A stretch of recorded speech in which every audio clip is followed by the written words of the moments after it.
Hello, everybody, and welcome to an special New Year's extravaganza edition of In the Herd, a recovery podcast sponsored by the McShin Recovery Resource Foundation.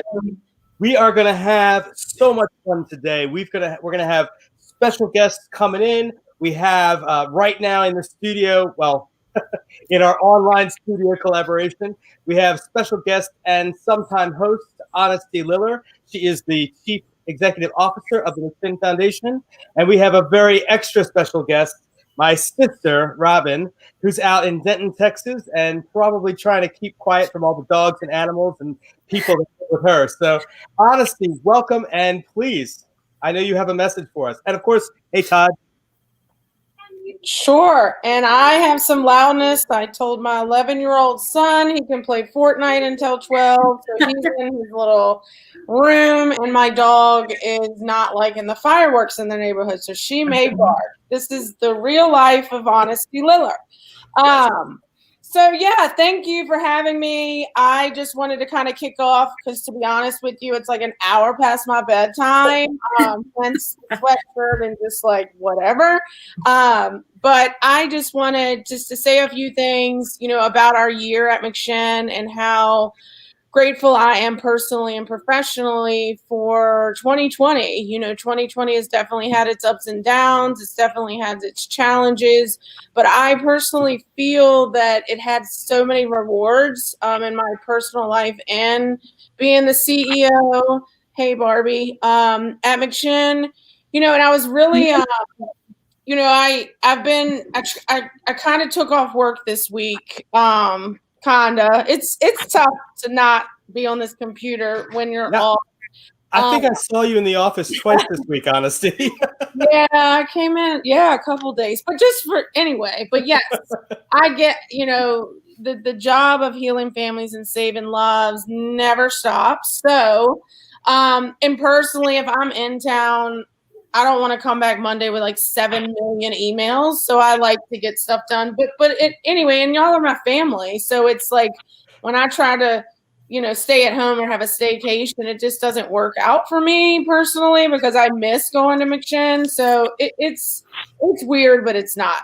But anyway, so I've done a ton of reflecting, and I never do this on New Year's. I never like really set goals or like, what do they call it? Resolutions. I always end up, not achieving them or not all the way. And then I have set up expectations for myself, and I just refuse to do that this year. But I am going to set like some major, I guess I don't want to say they're goals, just like hopefully amazing experiences for me in 2021 and those that surround me in my life at McShin, outside of McShin, my home. But some things that, I really saw this year for McShin is teamwork. Like our team at McShin is phenomenal. I've been there. Next week will be 13 years I've officially been working at McShin. Is it? Yeah, no, tomorrow.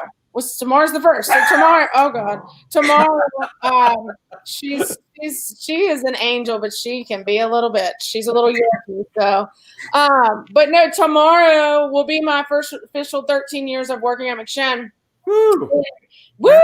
Yeah, party, but not party.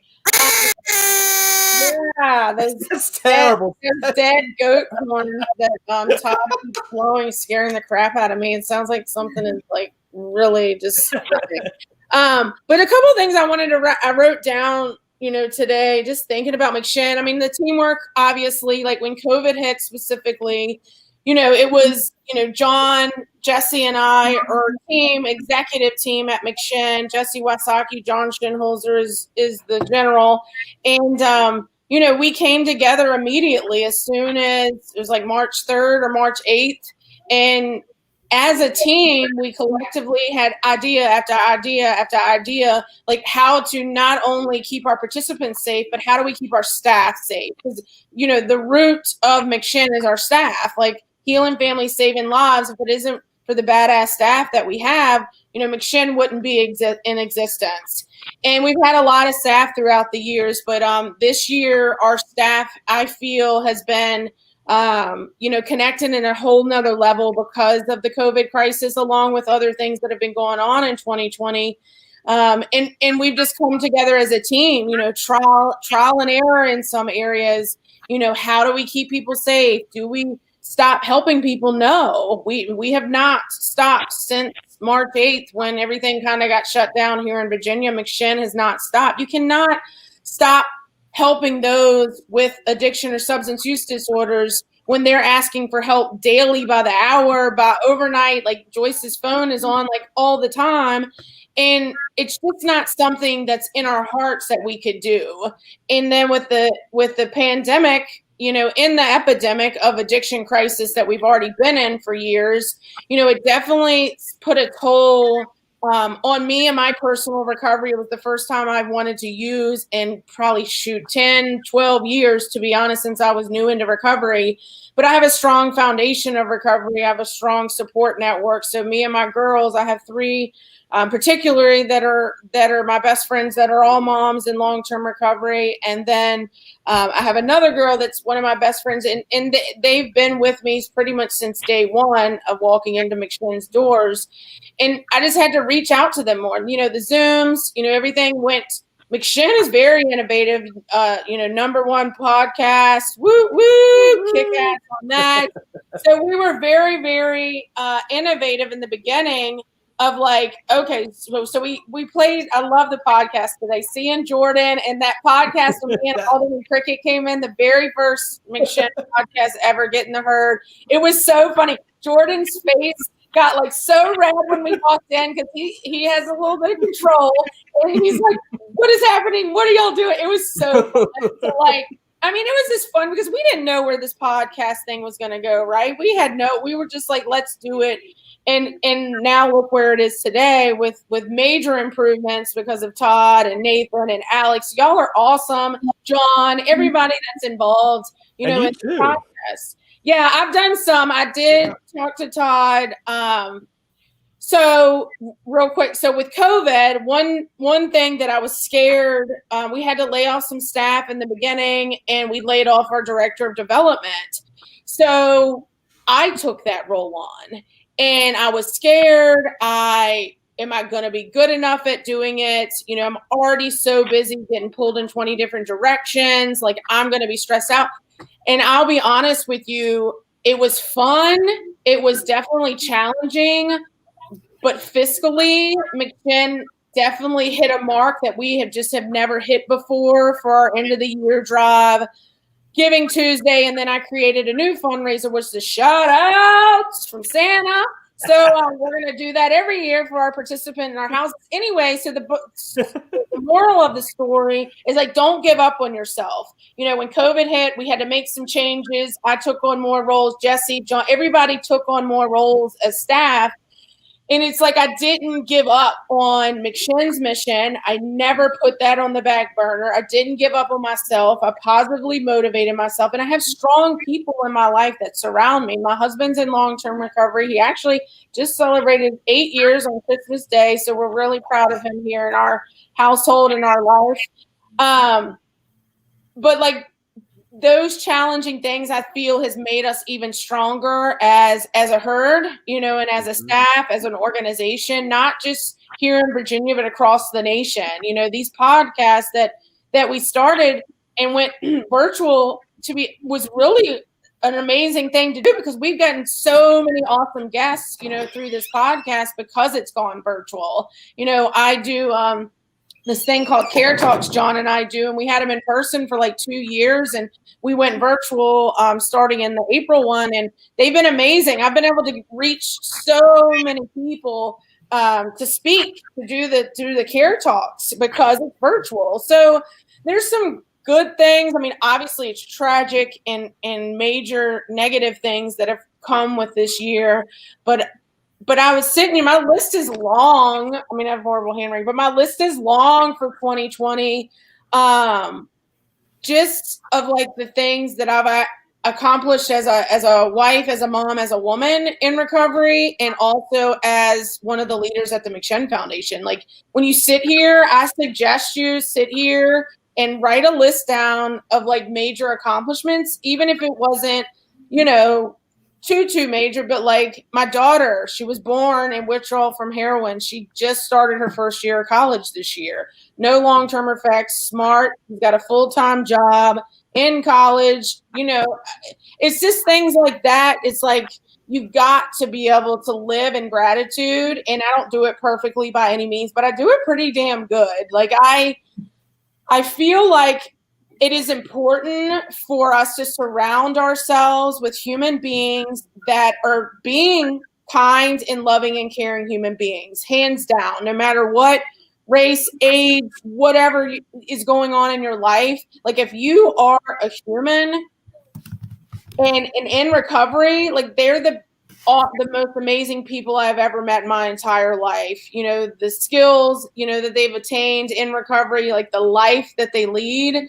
I wouldn't give it up for any, like I don't use no matter what for sure. But it's important to keep instilling that because I'm 40 now. Hey, I turned 40 in 2020, 40 fit and fine. Yeah. But, and that's something that I try to incorporate in McShin with McShin Run Club, like taking care of your body. I beat up my body for so many years. I cured my hep C a couple years ago, just a bunch of things. Like life is just too short. Obviously, when you cut on the TV, you notice that life is way too short. Yeah, Peacock. Yeah. I miss Peacock's face. Oh, man, he was a trick. Kick rocks, Peacock. Anyway, so what are some other things? So McShin for sure, the podcast, fiscally fundraising efforts kicked butt this year. Just starting the women's program at McChesterfield has been amazing. Jillian's done an amazing job out there, and now Carla. And the girls and Miss P out there, it's been a really cool experience to give the girls kind of a sanctuary to go and just being a face and voice of recovery during this, being a positive influence for our community that we haven't used as leaders or staff of the organization, but we work our butts off, to help humans just like us. Like that is like the biggest, I feel, things that I've obtained. I don't know. The shit I've gotten. The stuff I've gotten in 2020. Oh, that's all right. Hey, I do. I'll get to like what I'm doing in 2020, 21, and 2020, 21. Yeah, it's my bedtime. Okay.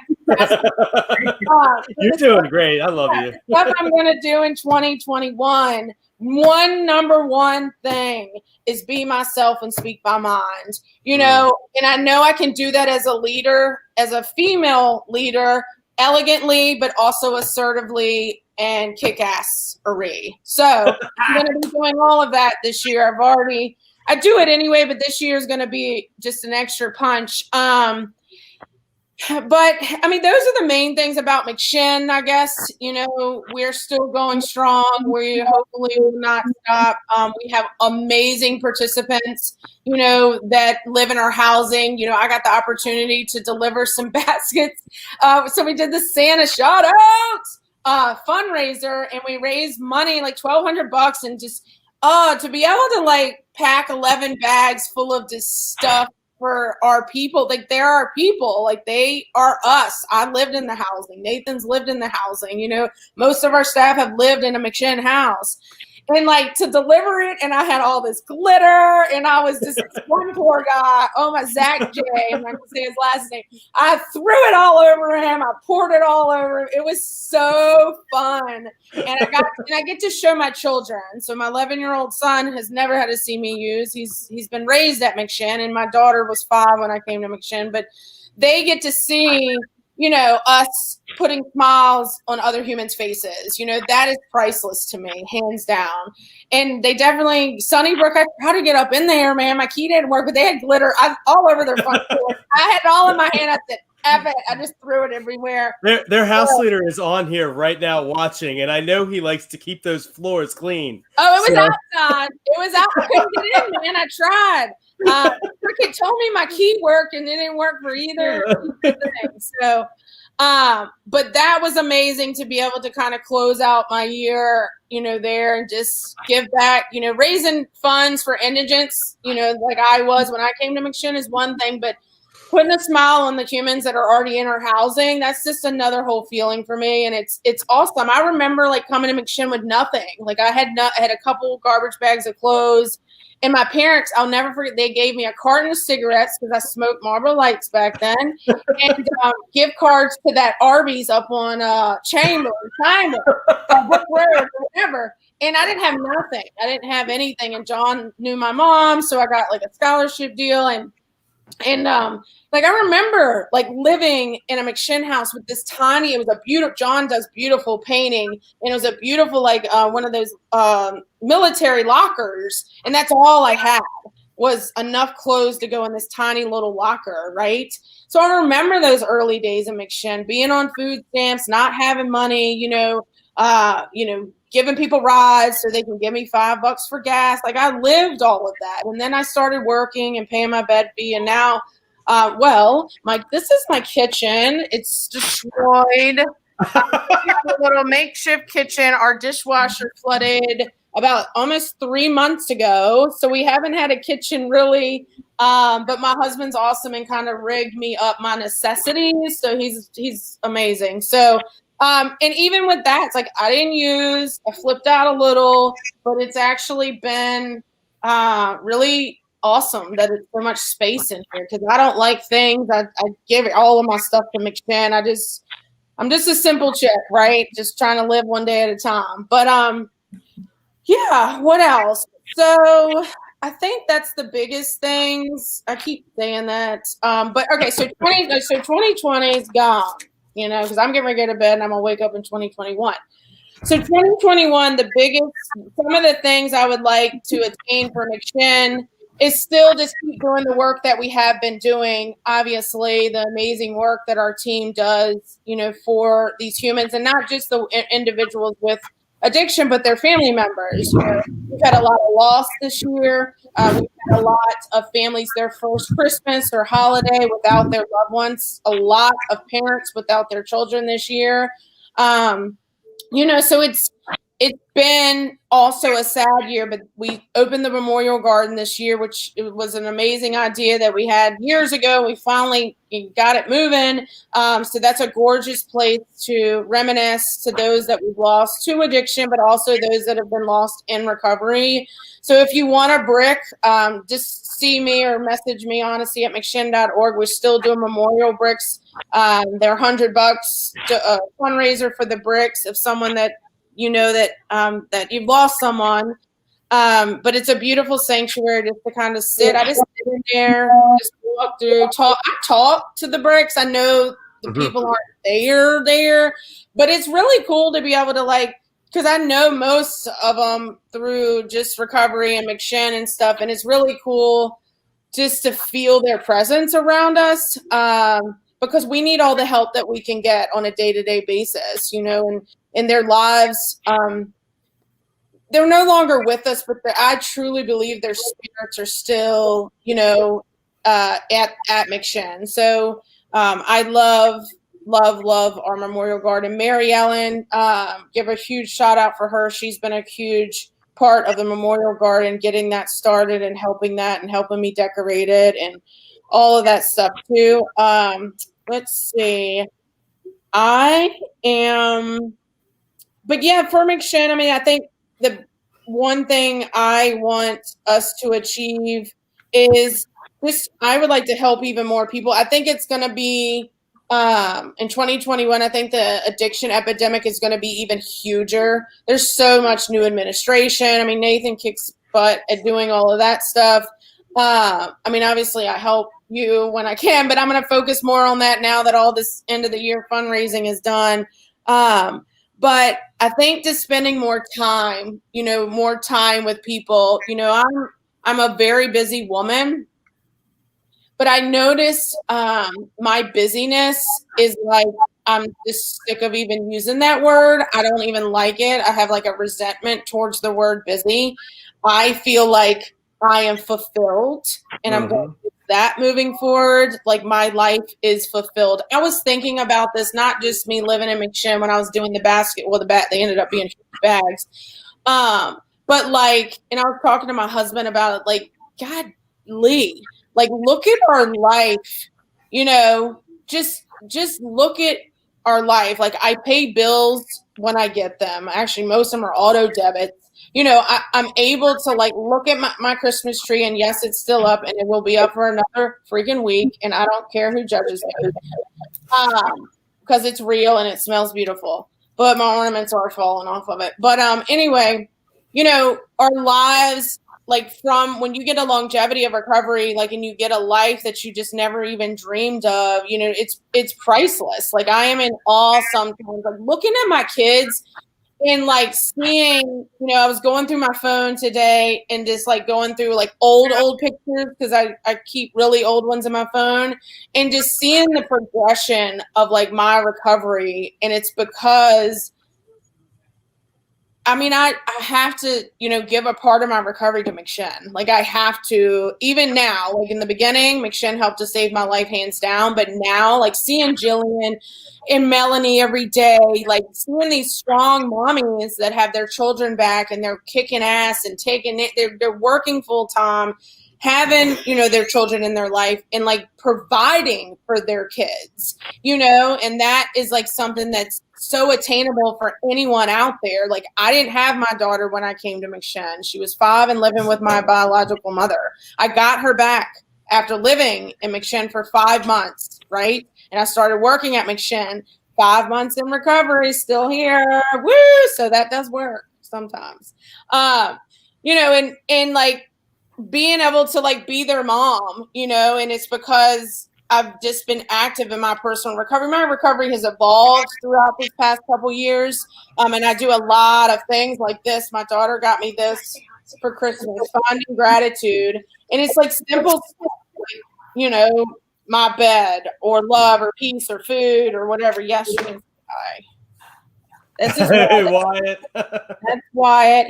He's AKA Mommy's little sweetie. Oh, stop it. Oh my goodness, all these people logging on. Oh yeah. Well, I'll wrap it up. Oh my gosh, I've been talking. My throat hurts. I haven't talked this much in like a week. My throat This is what happens when you go on vacation, Honesty. It is half vacation, half work. And my son just said, "Yeah, right. You talk all the time." So I guess advice, or like I guess I can give guidance, right? I'm one of those people.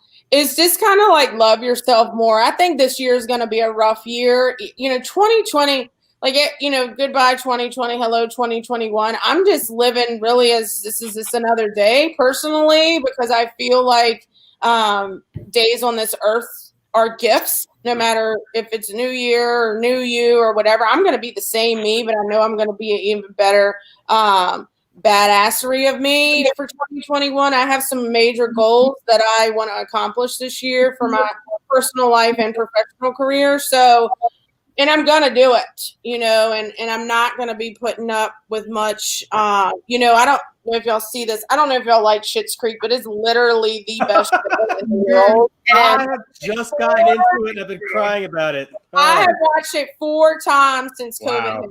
All the way through. Like, you have to find things that make you laugh. Today, I took one of my friends, Kelly, took to lunch, and we literally laughed at this restaurant. These people thought we were high, probably. We laughed so hard and so long at this restaurant. Like, those are the things that I need more of, you know, in 2021. You know, it's those belly laughs. And me and John have laughed a lot this year, considering it's been kind of a weird year, you know. And when me and Rook, I see Rook's bald, shiny head on here. I miss those days of basically, like, almost literally peeing in our pants laughing. Like, to have fun.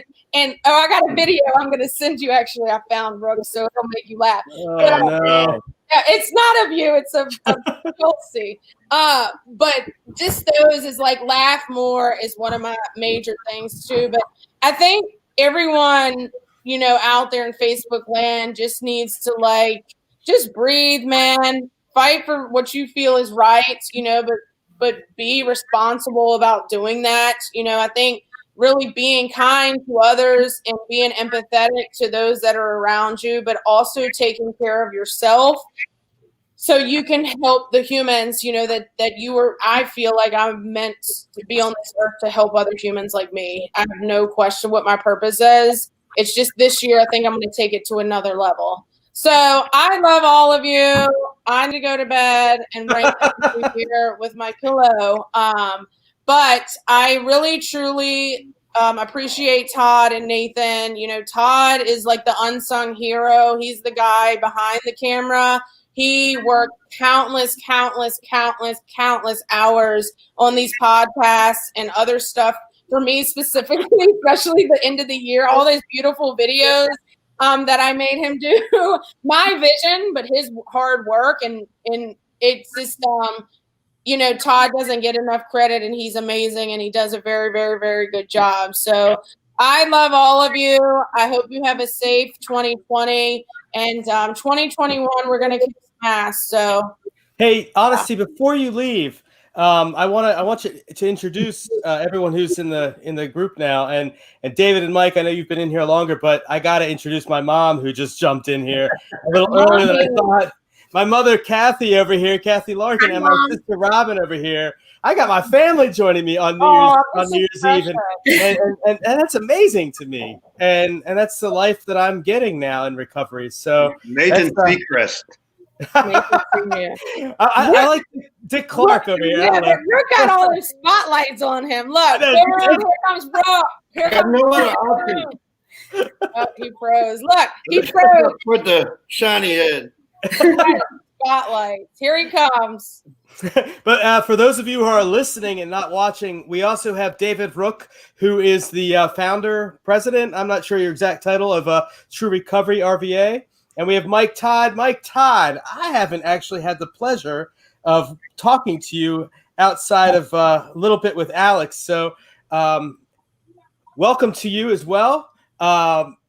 What's going on, guys? What bubbles up for you all at New Year's? And keep in mind, John's about to log in. So, oh, God, that thing.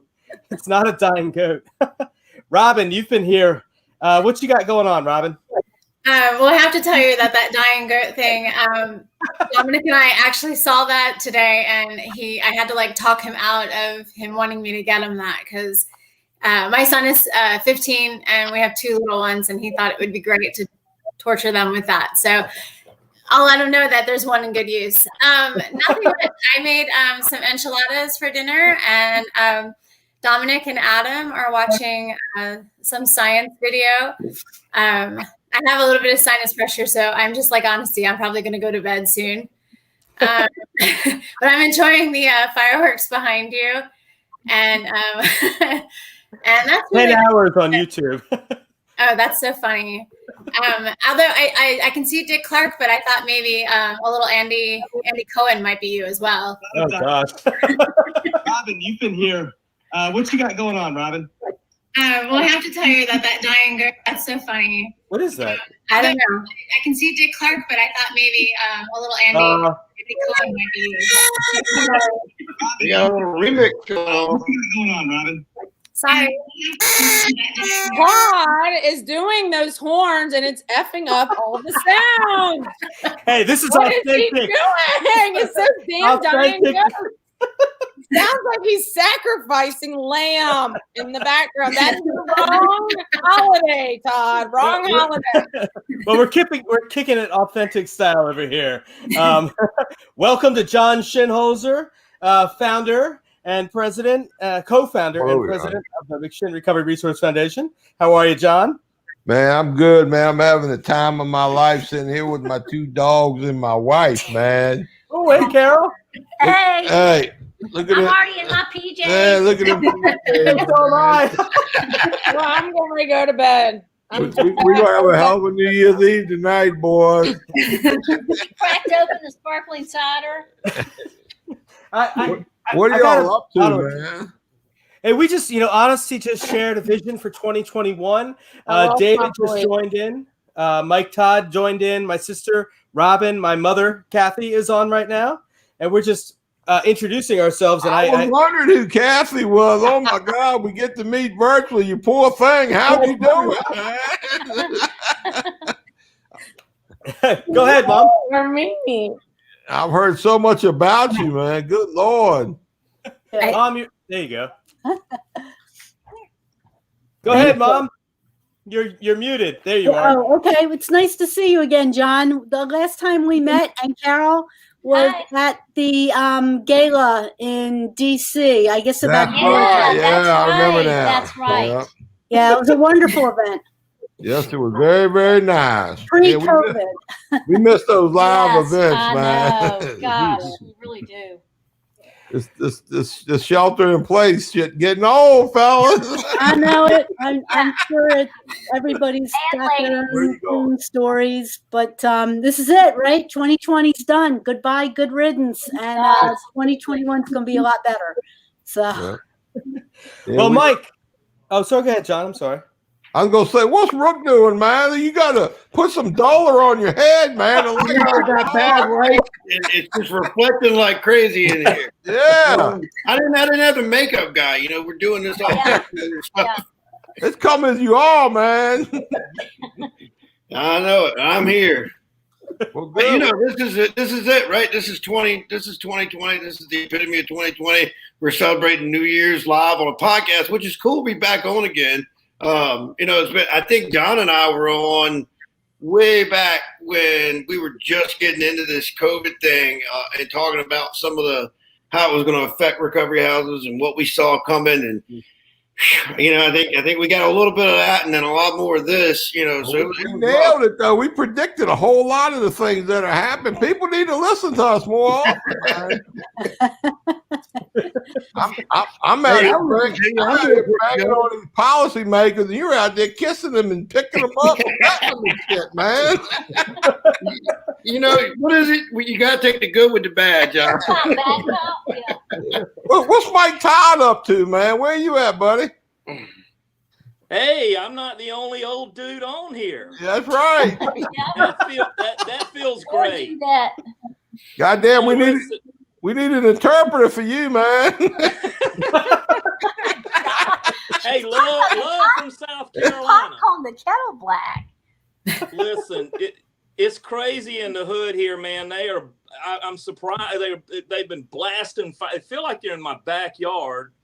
And not only do we have a recovery housing program, but we also rescue dogs. And so I got one terrified dog in my lap. This is Cooper the super duper.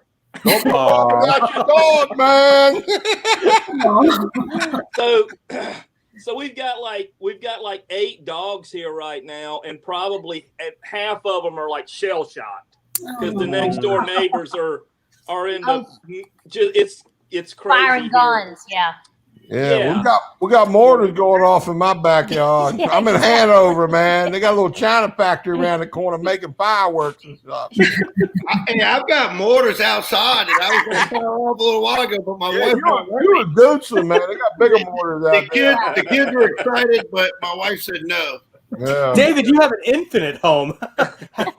You know, there's plenty of space out here. I would have done it in the neighbor's yard anyway. This is what our life has come to on New Year's Eve, man. I mean, I got clean for a lot of things, but I ain't sure this was one of them. Hey, John, did you guys see me when I first came in here? I was sideways. Mm-hmm. Did you see? It's been 30 years since I've been sideways on New Year's Eve. I was like, man, I'm sideways. I had to go out and come back in. Anyway. It's good to be in recovery, right? I mean, you get so old anyway. It's a good way sometimes, man. I'm having fun, and so yeah, I love you guys, man. And I want to say this about recovery housing. I'm very grateful that Freedom Recovery Center here in Greenville has sustained. Good. There was like a period in there that I was like, damn, I don't know if we're going to make it, but we made it. And I'm real grateful for that, you know. And I'm glad you guys have sustained and other programs. I know a lot of programs are hurting out here, and I just feel real fortunate that we weathered this thing. I just thank God, man. Hey, you know, one thing me and Rook were talking about, guys like you, see, I know you got some troubled participants down there. Like, we got some troubled participants. We want to do a participant exchange at some point. We'll send some of our guys down there. You can send some up here. Don't worry about the money, man. Just take the body, okay? I'll cover the gas. Yeah. That might be something to that, you know? That might be. We should get a bonus. Like when we get them out of town somehow. Like, shit, I just like to get minimum wage, man. Work on a bonus later. Hey, John, if they're real trifling here, what I do is I send them to Columbia, South Carolina. And I'm like, I look at them, I go, you're going to a Oxford House in Columbia, South Carolina. And they're like, okay. I'm like, "Hey, John." Yeah, well, we there, man. We can do shooters, man. We should get a bonus when we get one out of there. we send them to True Recovery. Yeah, but they boomerang back, man. Well, what I do is, but listen, what I do is I lay a sales job on them. I'm like, look, you know, you got the University of South Carolina there, some good looking women, you know, you got the Gamecocks and you know, it's a great place. I don't tell them that it's 150 degrees in the summer. I mean, it's right next to hell, Columbia, South Carolina. It really is. I don't tell them all that. I just say, you know, you got because it's a whole lot easier in South Carolina than it is, you know, Kentucky or somewhere. So, Robin, don't look so happy, man. Look at you. What's going on, Robin? You're not saying much. I'm going to mute so we can hear you. Me? You? Well, I do have to say though that y'all do make recovery look a lot of fun. And Honesty was talking about you guys being a family, and it's you know, being an outsider looking in, and a literal outsider. I'm all the way in Texas. It's pretty obvious that y'all care about each other quite a bit, and you have fun. You know, when Nathan first got there, I didn't know anything about McShin. And so this podcast has allowed me to feel connected to him in a way I didn't even know that we would. And so it's pretty cool. I'm happy that y'all are laughing, and I'm happy that y'all are healthy, and I'm happy that you guys are all like advocating. And it's definitely enlightened my life as far as like Robin, excuse me. Kathy, no texting during this podcast. Bullshit, man. If I can't text, you can't text. All right, Robin, go ahead now. You still texting, Mom? That's shit, man. I don't know how to put it, you know what I mean? Well, hey, John, let me tell you what my mom's done, though. While the rest of the world has sort of, you know, gotten isolated and like lost work and stuff, my mom picked up a second full-time job that she's currently working as she's doing this with us now. So you told me that, man. That's a big deal. She's working her tail off. Yeah. Well, it needs some working off. You got a target. I'm also on the outside looking in, you know, just being a family member. And like Robin said, I really do appreciate all the work that your organization does. And I thought about you guys really immediately when we went into COVID, thinking, how are you going to survive this? Because I know that community is such an important aspect of recovery. But you guys have just, you know, rose above it all, and you integrated, you know, things like this with Zoom, and it's not face-to-face. I mean, it's not, you know, it's not physical face-to-face, but you've found ways to connect and keep your community connected. And I'm just so proud of the work that you're doing. And of course, you know, I wouldn't be aware of a lot of this if it wasn't for Nathan. So I'm grateful to him for, you know, inviting this into my life. Well, too. that's our specialty. That's our specialty, making chicken salad out of chicken shit. So, well, Right. COVID. I see Bill Stone jump on here. They go to the neighborhood, man. Good Lord. Yeah. Well, the world definitely needs more people like Nathan and like y'all that are committed to the wellness of others, and I really appreciate what you're doing. So. Well, Thank you very much. that's what we live for. What's up, Billy? I'm taking over the show, man. That's it. Do it. Yeah. Well, how are you, John? Yeah, thanks for sharing, Bill. We'll see you next year, man. I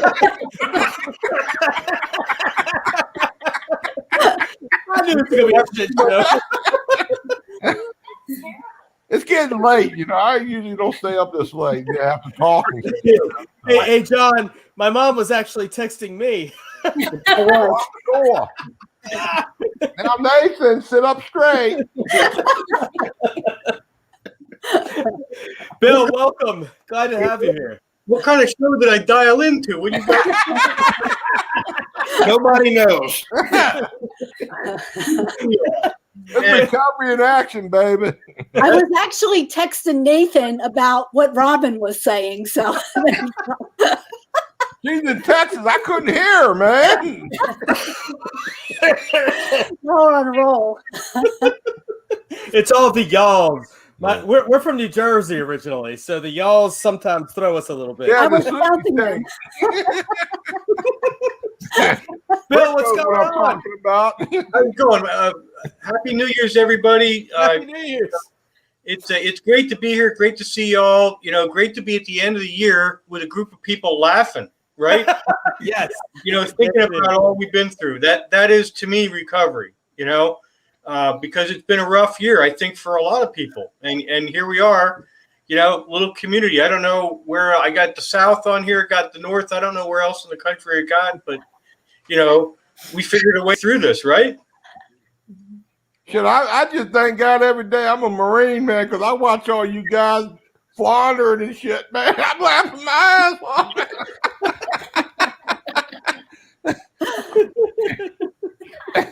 Hey, like I said, it's late, man. I got my wife laying over there waiting on me, man.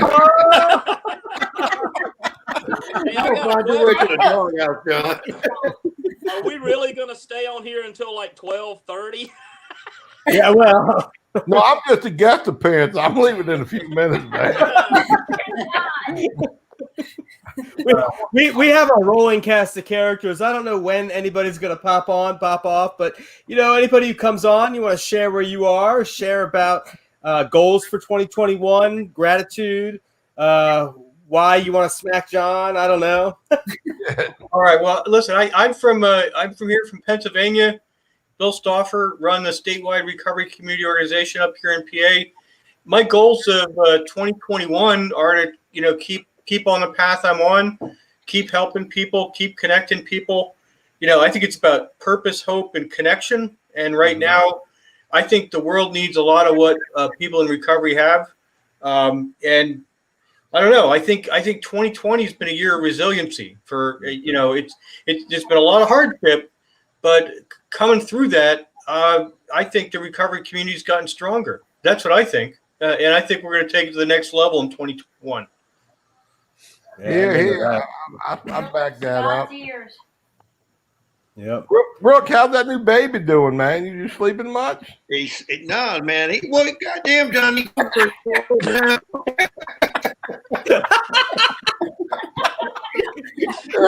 No, he's doing great. He actually went and got his first haircut today. It's been cool because when my other children were young and his age, I was doing some other stuff back then.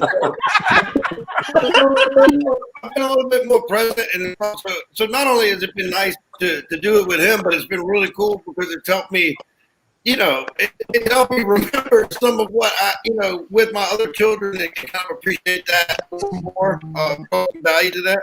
So it's been cool. I agree with Bill. 2020 is a rough year. Here we are laughing and hanging out together. And I know it hasn't been that way for everybody, and there's a struggle. And I think that just about every person that I see on here, I know is that we're trying to make it less of a struggle for other folks. So, yeah.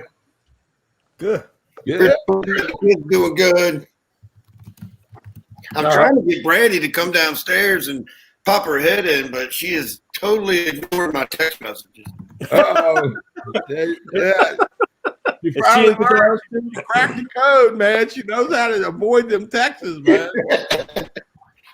Oh, he'll text me later. Here she comes. Bill, how are things in Pennsylvania? Things are doing pretty good up here. You know, I mean, it's a quiet. You know, like I think a lot of places things are quiet. A lot of people are keeping it low, but there's some good community going on. A lot of people sharing about how they got through the year and planning for next year. I mean, planning on getting some recovery events in person going once we get through this pandemic thing. That's what we're doing. You don't tell the governor we had 500 people over the other day, man. What? No, I'm just kidding. What? Hey, Brandy, what's up, man? Hi. Happy New Year. Happy New Year. Happy New Year. Give it to us straight. How's that husband of yours doing? Look at her. She's scared. They let me sleep inside still. Cool. Well, I'm gonna jump off, gang. Happy New Year to all you guys. I love you, and I look forward to a great 2021, man. I'm pumped, man. I'm gonna go get my 45 out and do some rounds out back. Love you, John. Love you all. Happy New Year. Thanks for paving the way, brother. Oh, everybody! So our next person who just joined us there is Sue Sippl, and hey, my mom and my sister know Sue. She's an old friend of mine from high school. Oh yeah, I have all the stories. Oh, when I took my trip around the country this year, I stopped in Houston, Texas, and I saw Sue for the first time since high school. I think, wasn't it? Or just after. Yeah, I would say first time since we were in our early 20s. and that wasn't that long ago. But Sue did something absolutely unique, and she brought with her 2 sheets when she met me. And when she came to me, she put the sheet on top of herself, and she stood there like this, and I went, "What are you doing?" And she's like, "I want to hug you." So we were able to hug you. And then I had the next sheet. I put the sheet on at the very end of the meeting. So that was pretty freaking awesome. So, hey, Jeff, welcome. Oh. Hey, Nathan, how are you? Happy New Year's Eve. Hey, Jeff Breedlove. My What's God. up, brother? Georgia. Hey. Man, we got Georgia, we got Texas, we got Virginia, we got Pennsylvania right now. Mike, where are you again? South Carolina? Yeah. Oh, this is recovery. What part? Where are you in South Carolina? Greenville.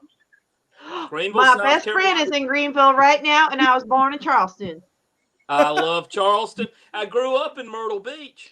Ooh. Yep, I got in recovery in Myrtle Beach, if you can believe that.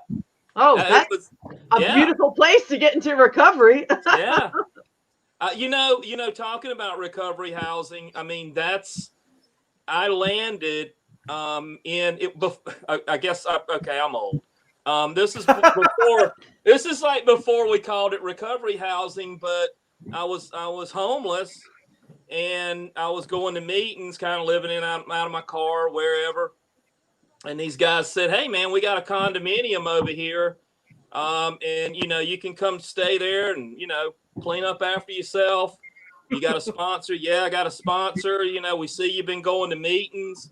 And it was kind of an unofficial recovery house, man. And it was just a condominium, and with guys in there that were in recovery. And I'll be damned, it saved my life, man. It really did. Fantastic. Yeah, that was back in 1990. I was just a small child. Clearly, I would not know that year. So what's everybody doing tomorrow? As little as possible. As little as possible. My wife's gonna make me eat greens. No, black-eyed peas. Everybody's gonna have some black-eyed peas. My wife's gonna make me eat. I hate greens, man. Oh my god. Ugh. No, Mike, are you sure you're from the South?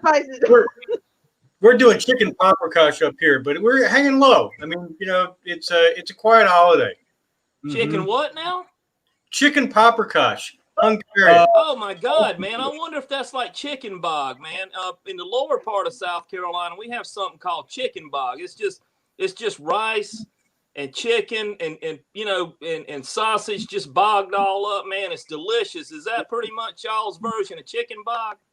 That sounds pretty. This is like a Hungarian dish with a lot of paprika. It's like a spicy. Hell, I'll try it. Yeah. Sounds good. Y'all cook it up in a black pot. I would try that stuff with the sausage. Sounds awesome. I have a friend from Croatia, and so I've learned that it's paprika. There you paprika. Go. Oh my God! I'm like, what do you mean paprika? And he's like, paprika. Paprika. Paprika. Well, Joanna Vance was on for a minute, but she didn't get to say anything. She said she's down in the holla. I'm probably saying that wrong, but she's out in West Virginia. So we've had a lot of. I got you. Right. Boone County, West Virginia, up a holler. Hey, Joanna. We're downtown, and it's going to be terrible storms tomorrow, they say. So we're going to stay inside, and we are going to have the greens and the black-eyed peas and some ham and stuff like that. But I think it's going to be kind of bad weather here in Atlanta. Yeah, I'm going to go to work. I'm going to go to work. Pants on, Nathan. You better put some nice pants on. Sweatpants are okay, but no PJs. I wore pajamas on Christmas last week. I know, and I said you need to wear pants. How was everybody's Christmas? Yeah. Well, I'll say for us it was very hard because my mom is 82, 83, and she's got the beginnings of dementia, and she doesn't remember a lot, and we can't really be near her because COVID and her underlying medical conditions. So it was different this year not having her at our house when our son woke up. And my wife's one of 5 siblings, and that family usually gets together on New Year's Eve. And this year it was Zoom on Christmas Eve. This year it was Zoom on Christmas Day, which is very different. But the 3 of us, my wife and son and I, we were more thoughtful in our shopping. So there was kind of a mixed blessing. It was in a way more special for us, but it was so different. And I kind of hope it's, as I would say about going to a bad restaurant, I hope it's kind of one and done. Mm-hmm. We're not doing it again. Yeah. David, how was your first Christmas? Well, your Christmas with your well, now what? How old is the new one? Look, I've got 4 in this house, okay? I've got 13, 11, 10, and 13 months. Second That's some good years. That's some good ages there. And it's funny because I was still thinking it still seemed small and intimate, because it was just us. But it's been pretty cool because we bought a new house back in August and convinced my folks. I know it was Mike now crazy to some of you, but we convinced our folks to sell their place and move in. So we've moved in, we're redoing the whole space for them down there so that, just as things change and progress in time, that we don't have to do anything in the future. So it was cool. So everybody was here. The challenge really for us is that because of working in recovery and just so much human contact, is being very careful when we're out. Brandy is a practice manager at a doctor's office, and I'm, with all the recovery house people. So it's really just been challenging coming in school. But Christmas was expensive, but great. I like everybody else up. Jeff Bezos earned some more money this year. That's for damn sure. How are things for you, Mike? It was just me and my wife, and I can kind of, feel for where Jeff was. And I'm going to say this: my mom would absolutely kill me, but she's not on here. You know what I mean? I'm really, really proud of her. She's 75 and she's been in recovery 5 years, and it was hard, like being away from her. And I'm telling you, she would kill me if she it's like, thank God she's not on here. But and you know, you guys don't know her since I'm breaking her anonymity, you know. But she just I'm like, Hold I'm on, like, let me get my tweeter out. oh my God, you know, she's just old, but she's in recovery, and it's been tough for her because she's had to isolate. I mean, she loved hanging out with her people in recovery, and I love being a part of it. But I missed going to see her. She lives back around the Myrtle Beach area, and I mean, man, we've got a family farm out there, and we stuck her out there and said, you're not doing anything, you know. But so you put her out to pasture. Hell yeah, man. I mean, you know, Horry County's so full of COVID, man. I mean, you know, it's scary, and you know, so she's had to maintain her recovery the best way she's known. Now she's got a great sponsors up in Denver, Colorado, but they're very close and they talk a lot. But yeah, I think we've all had to kind of like change some things this year. I mean, I was used to going, you know, to my recovery meetings, whatever that looked like. And it's one thing that I've noticed, and I don't know if anybody else can relate to this, is I have really spent more time in prayer and meditation than I can remember. And that was it's funny, when I landed in that unofficial recovery condo in Myrtle Beach, that was one of the first things they taught me was praying was talking to God, and meditating was listening to God. And I've been doing a lot of, it seems like a lot of that, you know, more than I can remember. So, you know, Mike, I'll say something, and it's going to seem funny, but it's serious. So we've been going to church virtually, right? And when we were going in person, all jokes aside, it was really easy to come up with an excuse why on a particular Sunday morning we weren't going to make it to the building, you know, to drive over to the church. It's really hard to come up with an excuse when you're in the house while you're not going to turn on the Facebook Live and kind of watch it. And so we've been watching it maybe a little bit more and attending a little bit more, ironically, without ever leaving our house. And then that does lead to private time and when I'm walking the dog, prayer and thoughts and contemplation when I'm by myself. Yeah. And it is kind of funny. I think we've had a better track record of attending services from the house than we did coming up with reasons why we couldn't leave the house. That's Mom, I know you need to log off in just a moment, but how was your holiday? Wait. Is that your mom, Nathan? Yep. Yeah, right here. It's me, Suzanne. I know. Hi, Susan. Long time. I know. That's why I was like, whoa, hold on. Hey, I'm not that old. And neither's my mom. No, I'm not that old. Neither am I, but I'm not that old. It was quiet. You know, that was kind of sad. I didn't get to see my brother this year and his family, which is something we do every year. My family's really very small. And, you know, 2 of my 3 kids are too far away for me to go and see. And, of course, with COVID, nobody's traveling. I'm only an hour and a half away. I know, but still, you know, then why aren't you here? Yeah, well, snap. Sorry, I know why you're not here. I'm just kidding. I'm in close contact with people every day. You were the one who willingly said maybe I shouldn't come. So, yeah. But you know, the door's always open. There's always a candle in the window for you. So anytime. We'll just I know how to break in. You know, we'll get our sheets out so we can. But yeah, I mean, that's what it was mostly. It was just very quiet and not doing a lot of the things that we normally do and just trying to find other ways to cope, which is why I took on additional work just to keep myself busy so I can just sort of plow through this season in my life and look forward to the next one, you know? So, but you know, I've got a lot to be grateful for too. So I'm grateful to be here with all of you guys.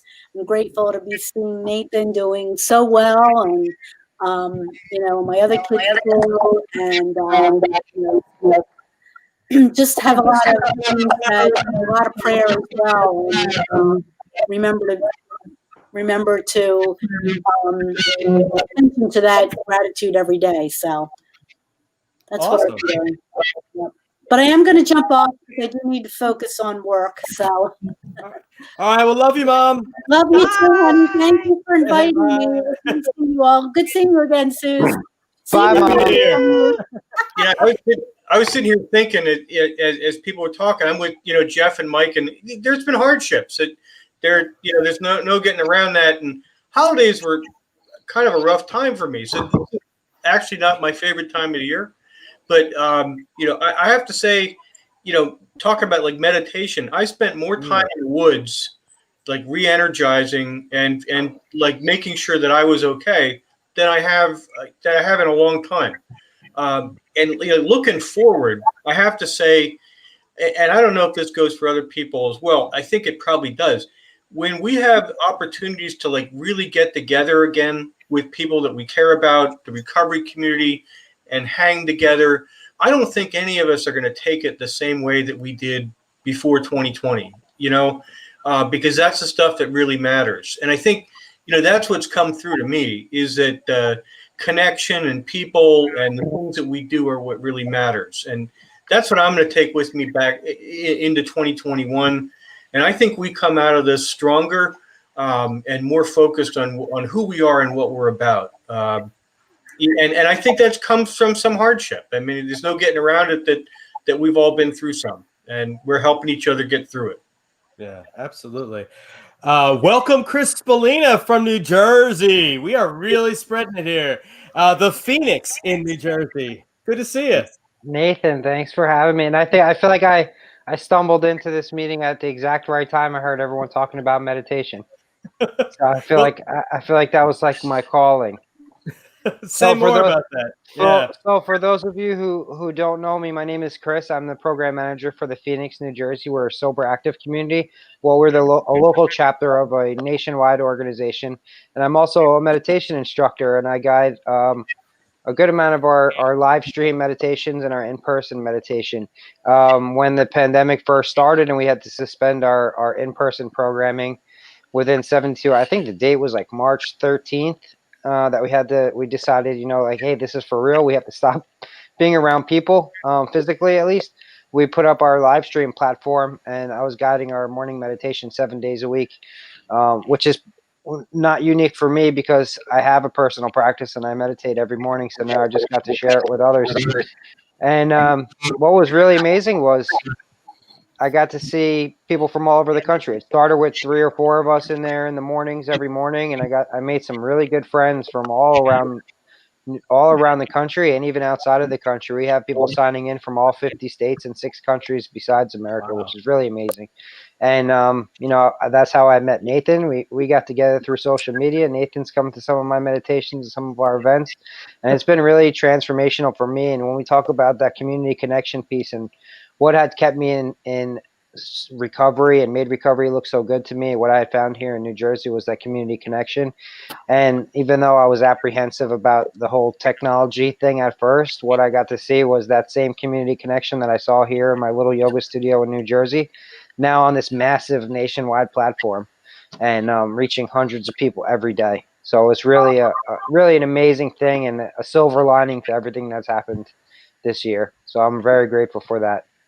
And what I like about your job, Chris, is that you get to wear sweatpants and yoga pants for your job, and nobody yells at you all day. I haven't put on a pair of socks since March.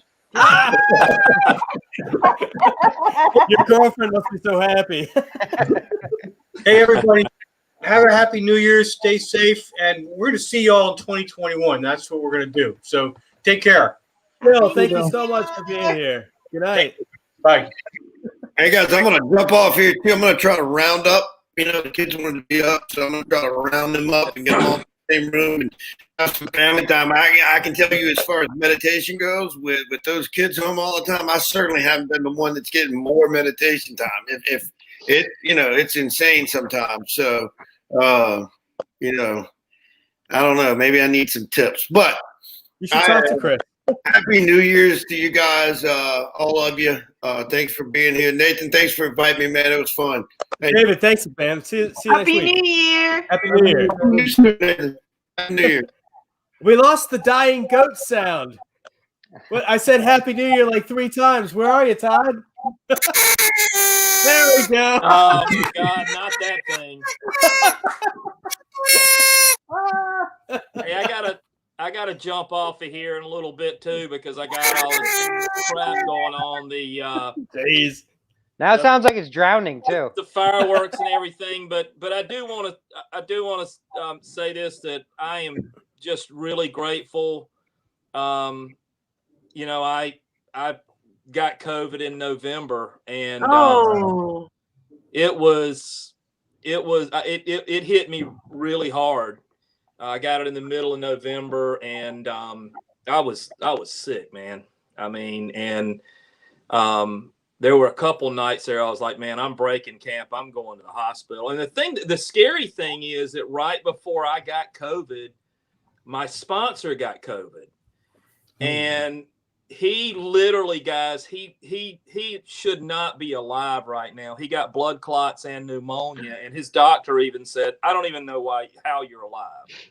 You know, and so he got that, and I'm talking to him, you know, and loving on him, and then the next thing you know, I'm positive. And so I was scared, and even when I got better, I was just mentally just kind of nuts. And I'm real grateful for recovery because, you know, when I got better and the virus left my body, and I was, you know, going through the mental stuff and the depression and everything, I knew I had those tools like meditation. I had those tools like prayer, and I knew I had to go to some online meetings and share honestly about what I went through and what I was going through, and I knew what I had to do to get, because I had the brain funk, you know, coming out of this thing. And so I just want to say I'm real grateful tonight to be healthy.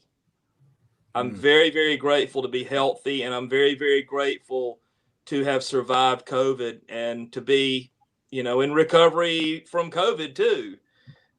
Because I mean, my wife still can't, she still can't smell. She still can't smell anything. It's been a while, and I would, like, for 2 weeks, I don't know what it was, man. I was just completely brain fogged and in depression. And I was like, but I know what to do because people like you taught me. And so I'm real grateful. I'm going to jump off of here, but I want to say I love you all. And I'll talk to you later. Happy New Year. Happy New Year. Hey, Happy New Year. Happy New Year. Yeah. All right, man. I'll talk to you later, Jeff. Launch one for all of us. I got you. All right. Oh my God, that dying goat. That thing. Welcome, Jamie. Hi, well, thank you. Jeff, buddy. What are you gonna be doing this year? What do you have planned to make 2021 even better? Well, here in Georgia, you know, listen, we have a lot, but you know, Mike. I mean, look, Mike's a great segue into that question. You know, part of it is we were under. So Georgia, from an advocacy point of view, Georgia has to have a balanced budget. So that's the way it works. Same with Virginia. Yeah. Yeah. So look, they wanted to cut us 70% last year. We saved it, and that was great.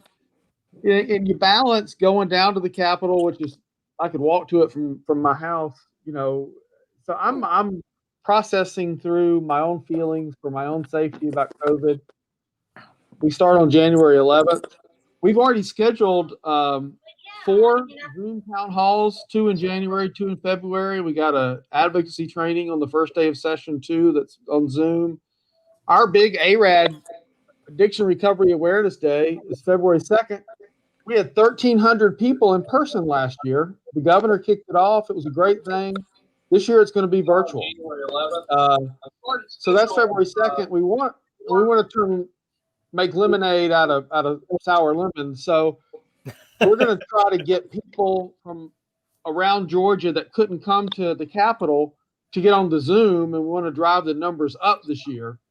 We want to get folks from other states to get on via Zoom and just show our stakeholders that recovery is alive and well across the nation and across Georgia. So we've got a lot of events in January and February just to get started, but it looks like we'll be doing a lot of it virtually, but we're going to fight for our budget. We've got about 2 pieces of legislation that we're working with our working group on addiction and recovery that we think we can get through.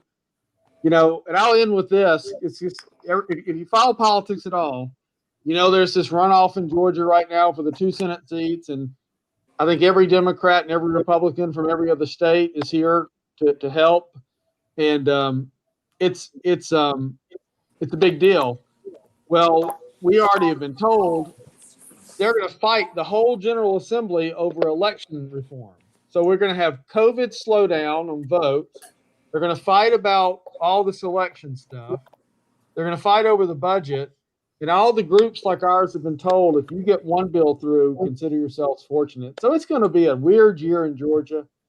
But we're excited, Nathan. Thanks for letting me give a little update. Hey, Jeff, let's just plan on having you on Wednesday. Let's do it. Seriously, have you on Wednesday. We can do a recap of what's about to happen. Yeah, no, absolutely. I'm happy to do it. Excellent. Thank you so much for being on the show today, Jeff. Again, a frequent flyer miles, bro. I love it. I'll hop and let y'all enjoy some conversation. I will just end with this. Let me say this about today.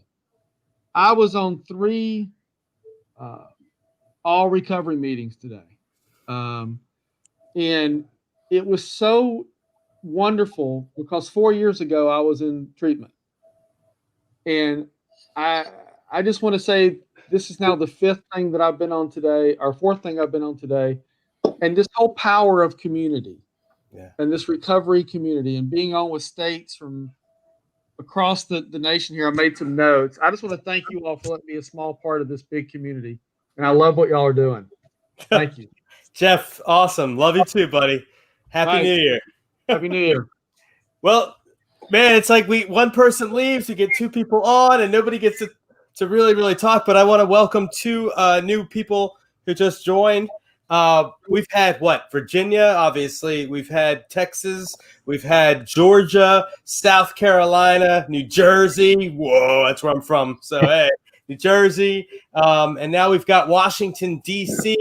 with Matt Schwartz. And Washington, D.C., that's right. And we got Scott House, which is the McShin Intensive Program House. We got Pat, who's the assistant house leader there. Welcome to the 2 of you. Happy New Year. Pat, what's going on at Scott House right now? Man, we just had an intense spades game going on. I mean, it got real in here. It got real? Did you guys burn stuff? We have not done the ritualistic burnings yet. No, we're going to do that in a couple of minutes. The guys are making lists about stuff that they want to, get rid of in the last year and move on fresh in the new year. So, well, I like that brings up a question for Sue, Chris, and Matt for joining.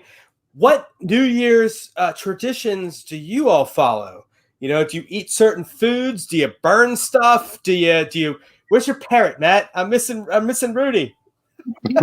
Rudy's sleeping right now, but I do have a picture. I'll go get it. Chris and Sue, what do you guys do for New Year's? So my New Year's, I was just talking to somebody about this. My New Year's celebrations have been a lot different since I've been in recovery. I used to go to see Fish at Madison Square Garden every year. So I haven't been able to do that, but I did get to just watch the live stream of Fish playing MSG from 1995. So that was cool. Oh, last few years, I've just been hanging with family, keeping it low key. So this really isn't much of a change for me. What we're doing here tonight, just kind of hanging in the living room, watching Netflix. This is probably the only reason I'm going to still be awake at midnight. Really excited about it, but I'm really excited going into the new year. What I like about the new year is it kind of represents this the whole renewal thing. Even grass grows through the cracks in the sidewalk, right? And no matter how bad the year was and whatever challenges we faced, we still have the opportunity to become anew, to continue recommit to our recovery, we recommit to our missions of helping others. And on top of that, Memorial Day is only about 150 days away, so spring is coming and warm weather coming as well. I like that enthusiasm. On Memorial Day. I was like, all right, good, long-term thinking. Chris, you accomplished something I didn't think anybody ever could accomplish, and I have to give you credit for that. Most of you probably think of me, as a connoisseur of music, right? Matt certainly knows that I have a decent taste anyway because I like his music and stuff. But I never thought I would really enjoy Fish, and yet Chris put Fish on my Recovery Across America Road Tour playlist, and I liked it. So thank you, Chris. And props to you for taking to Fish sober too, because for my introduction, I liked Fish on all sorts of mysterious substances before I really got into them. So that you were introduced to them sober and you're into it, right on, brother. There you go. Sue, what do you got? Well, we do a special dinner for Christmas Eve, but tomorrow we have to have black eyed peas. Everybody has to have black eyed peas for good luck in the new year. And we'll have cabbage for cash. So we're going to do roasted cabbage. Other than that, we don't have any specific traditions. I like to clean. I like to start the new year fresh. I like to open the door at midnight to let all the bad stuff out. And then I just I like to start the new year with a fresh slate. So I tend to clean a lot and put up all the Christmas stuff so that, January starts something brand new for me. That's good. That's good. Matthew, welcome to the group. I'll introduce the other two in just a second, but you haven't spoken yet, and you don't have any idea what any of this is all about. I don't know what I've gotten myself into. So some history here. Matt is a dear friend from way back. Not as way back as me though. Not as way back as you. That is true. I've known you longer, but Matt knows me from Washington D.C. So he knows me from my time with the Choral Arts Society and other organizations. And so I just kind of randomly saw Matt. He had a great story on Facebook today, and I wanted to share that story. But I want to introduce the two new people who just joined us. So before we get into that, so Matt, you going to be around for a few minutes? I can stick around for a few minutes. I love you, Matt. I appreciate you. Joe P in the house. What's up? Joe P right there. That guy I do not get to talk to enough in my life. This guy was continues to be a rock in my life, but he was my rock early on, man. He was the guy that was like, my life sucks and I need to get out of here. And he would be there with the big ass truck, and always feeding me cigarettes. I don't smoke anymore, but Wow. So he helped. Appreciate you. Good to see you, buddy. Happy New Year. What's going on? Happy New Year to you too, man. Thanks for reaching out tonight. Happy to be here. Happy to be clean today. Been hanging out with a bunch of guys all night after work. Got a meeting in, man. It's been a great night, man. I'm looking forward to a really good 2021, That's it. That's awesome. And Yeah. Tyler, welcome. What's How you up, doing? man? Good, man. I was laying on the couch, popped up, and I seen you guys ragging on poor old John pretty hard, and then next thing I know, I got a link to join. So I was like, okay, yeah, I'm for it, because I got a whole recovery group too, and they were just asking, they're like, what's going on? Half of them's at Dave and Buster's, and half of them's over here, and they're like, so I was kind of like, Jimmy McGill, he posted some stuff in Little Rock, and I was really like, okay, cool. So I was trying to do the same up here to get people going, and I heard you checked in here, and I was like, all right, yeah, I'm all for it. We've been just rolling, man. Raw recovery, 2020, 2021. I'm for it. I'm all for it. Those who don't know, Tyler, where are you from and what do you do? So my name's Tyler Thompson. I'm a peer advocate in Northwest Arkansas. I work for a nonprofit called Speak Up About Drugs. We do everything from court advocacy to impact work with at-risk teens, juveniles, help find placement for treatment options, as well as pick people up in the middle of the night and drive them to rehab, to business plans, resumes. We've also got we've been doing a whole health class lately through it's more of like a mind, body, eating healthy, biking, hiking, getting out. When COVID hit, I was really in when I came home. I'm almost at 3 years in recovery when I first got clean off methamphetamine and pain pills. And when I came home after I went to a recovery program, Christian-based program, and a 12-step program in Branson, Missouri. And when I was going to all these meetings, and when they got canceled, I really didn't know what to do. And I live in Bentonville, Arkansas, mountain bike capital of the world. I mean, there's trails everywhere up here. And I got a mountain bike and started riding with a friend. And we now have a huge group, men and women, you know, in our area up all the way to other areas that come and ride with us. We help people get bikes, and it's just a huge, big accountability group we have now of men and women. And it's just growing like crazy. So it's recovery 2020. Recovery. Yeah. Recovery 2020. It's working because we're trying to get out. We're trying to get active. You know, we're partnered with nonprofits here to get bikes and help people to get to and from work, that some show up and make it, some we don't ever hear from again. You know what I mean? But we're just doing what we can. And we're trying to break the stigma of this side or this side and what we do or don't. You know what I mean? We're just putting ourselves out there, and we're keeping it raw, Nathan. Keeping it raw. Hey, Tyler, what's your recovery date? I'm coming up on. Joe and I both are coming up on 3 years. Yeah, 6/14. Okay. Oh, that's a good day. That's Flag Day. Yeah. Nice. My birthday's the 15th. Nice. Cool. Nice. All right. Scott House boys, I see everybody back there. Thank you, Pat, for doing that. What's going on, boys? Oh, well, everybody's just kind of doing their thing. Hey, what's going on, Nathan? Are y'all having fun out there? We're having a blast. We're clean and having our first New Year's Eve living and enjoying. Red Bull. You know what I forgot to tell all of y'all is that, you know, we take this, we convert it into a podcast, right? We take the audio and we put it out to iHeartRadio, Apple, blah, blah, blah. But one thing that really gets out there is these get put on the tablets that are in the jails and the prisons across the country. So this reaches, I know, sorry, Matt. I just saw that face of yours. This really reaches a lot more people, you know, so we're giving people hope, you know, in all different places right now. Yeah. So I forgot about that. I'm sorry. Can I just ask what the topic of this entire show is about? I still have no idea what's happening.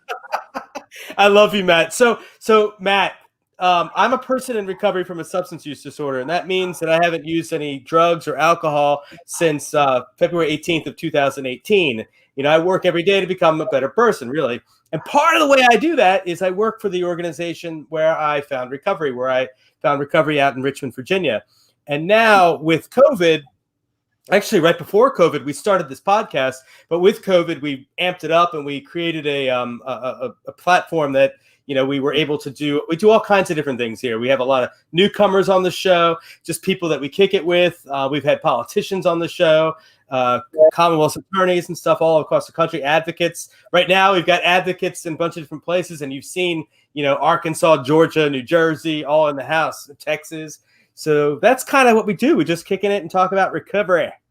Yeah, but you just said that this thing goes to like all the jails in the country or something. You told me this was a local Richmond show. I thought 10 people were going to hear it, and now you're telling me it's going to go out to millions? Well, thousands, but not all the jails and prisons, but we are Richmond's Richmond's 2020 best local podcast. Yes, we are the best local podcast, but we are the best because we spread the word. Oh my God, the dead goat. I have a legitimate question, and I don't mean to be offensive in any way. Please. Given that this is a recovery podcast, is it in bad taste for me to drink my beer while I'm doing this? If it is, I'll put it over there. I got plenty of other kinds of drugs. Donuts are a drug. Right. Tostitos are a kind of drug. You know, there's lots of things you can do to your body. Well, part of what we do, Matthew, is to bring the barriers down on what substance use disorder is, to break stigma, so I'm a person in recovery, but if you want to sit and have a beer with me, have a beer next to me, I'm not gonna to fret about that. You do you, I'll do me. I don't think it's gonna trigger anybody else in the house here, but yeah, I feel uncomfortable taking my beer right now, so and my marijuana's upstairs, so I'm just gonna sit here and just not do anything. Well, so recovery means a lot of different things, right? To everybody has a slightly different definition that is personal to them. So maybe that's a good question for everybody in here who's in recovery. Maybe telling Matt what recovery means to you. I have something I'd like to add to that, Nathan. I think like when we talk about our community that we have here, our sober active community, I have a couple of friends that come to our community and our events that are simply supporters of what we do, and they don't have any sort of substance use disorder. They stay sober while they're around us, and they have 48 hours of sobriety while they come to our events. But I think it's really important for us as people in recovery to participate in these events with people that aren't in recovery or never had to be in recovery for two reasons. One, because it kind of helps us ease back into feeling socially acceptable, and two, because it shows those people that we're not just junkies and addicts. So I think having people that are on both sides of the spectrum is really important. Some of our biggest some of our most committed members are not people that are in substance use disorder recovery, maybe healing from something else, but they support what we do, and I think it's really important for us to interact like that. So Matt, I'm glad that you're here as a supporter. Good stuff. I'm here for like a couple more minutes. So Nathan, if you want me to tell any sorts of stories, this is the time to do it. Please tell us stories about Nathan. Please do that. No. No. Stories about Matt's dating life, which is far more interesting. I don't know. Well, so let me give you a little idea of who Matt is. So Matt also does podcasts. Most recent, well, I don't know if it was most recently, but you did a First Amendment podcast, which was phenomenal. What were there, 8 of those episodes? There were 8. I recommend everyone go check it out. It's called Unprecedented, and it stars NPR's Nina Totenberg, and we go through famous Supreme Court cases about the First Amendment and freedom of speech and what that means, because the Constitution, there's only 10 words about freedom of speech in the Bill of Rights. Congress shall make no law abridging the freedom of speech. That's it. It doesn't flesh it out at all. So it's been left up to regular Americans who push the boundaries, because we don't know, like, there might be a law banning certain forms of speech. You don't know if it's constitutional or not until some random person does something, gets in trouble for it, and then it goes to the Supreme Court to decide whether or not Americans should have the right to do that. So our show celebrated these accidental guardians of the First Amendment. We talked to the actual people whose cases went to the Supreme Court. We talked to their lawyers. We talked to legal scholars, everything, and just we explain it in a fun way, because law stories can get sort of dry. I'm a lawyer. I realize how boring lawyers can be. So my goal has always been to try to translate them, to put them into fun everyday terms, because really every legal case is human drama. It's conflict between people, and it's fascinating.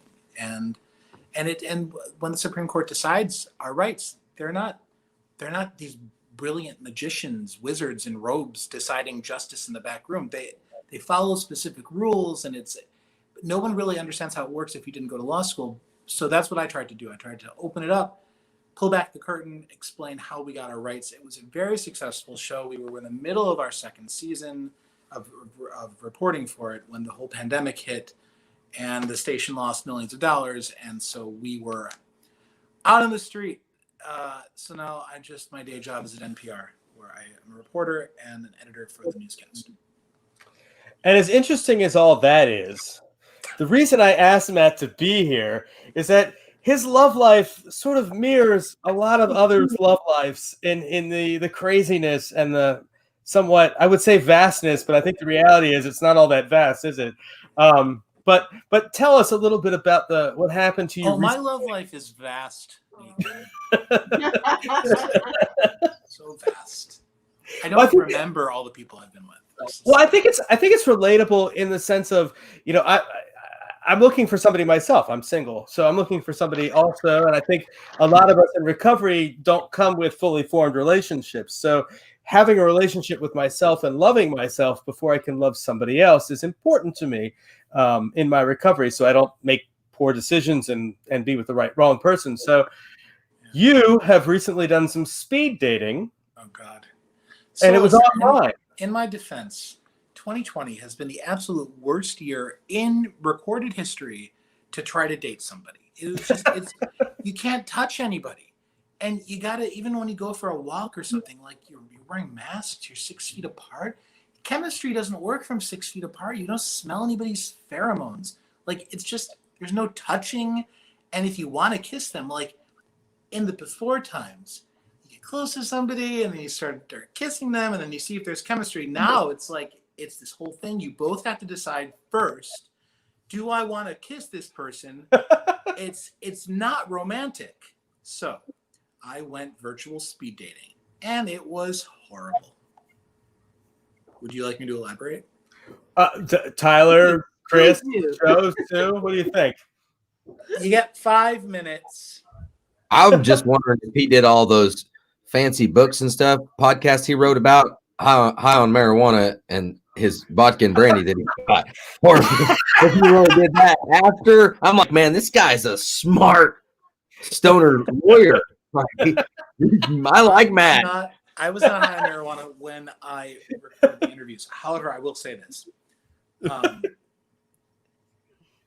I shouldn't glorify the effects of marijuana in a podcast like this, but for those of you who have partaken in the past, you know that it enhances everything.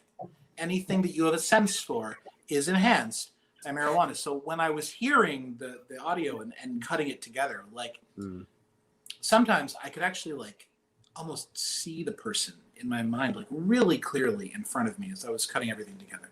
The bad part about it is you want to make sure that when you're finishing the podcast, you do it completely sober, because marijuana does also affect your passage of time. And you want to make sure that the podcast flows, not when you're high, but when you're just, sitting around. And so you can't do that on a substance. So, no, I am high functioning stoner. Am I a stoner? I did grow marijuana in my backyard this year, but it's legal. Oh my goodness. Listen, I feel like I'm really pushing the boundaries. Well, in full disclosure, Matthew, so here in Virginia, right, we just signed into law, just went into effect July 1st. It was decriminalized, which meant that, you get pulled over. I mean, you get, arrested. You won't get arrested. You get a ticket. There's a push in Virginia to legalize it. And there's a very strong push to do it this session, while we have a governor who has said he will sign it, an attorney general who's already saying, don't worry about the law, the current laws, and a General Assembly which seems to be in favor of passing it.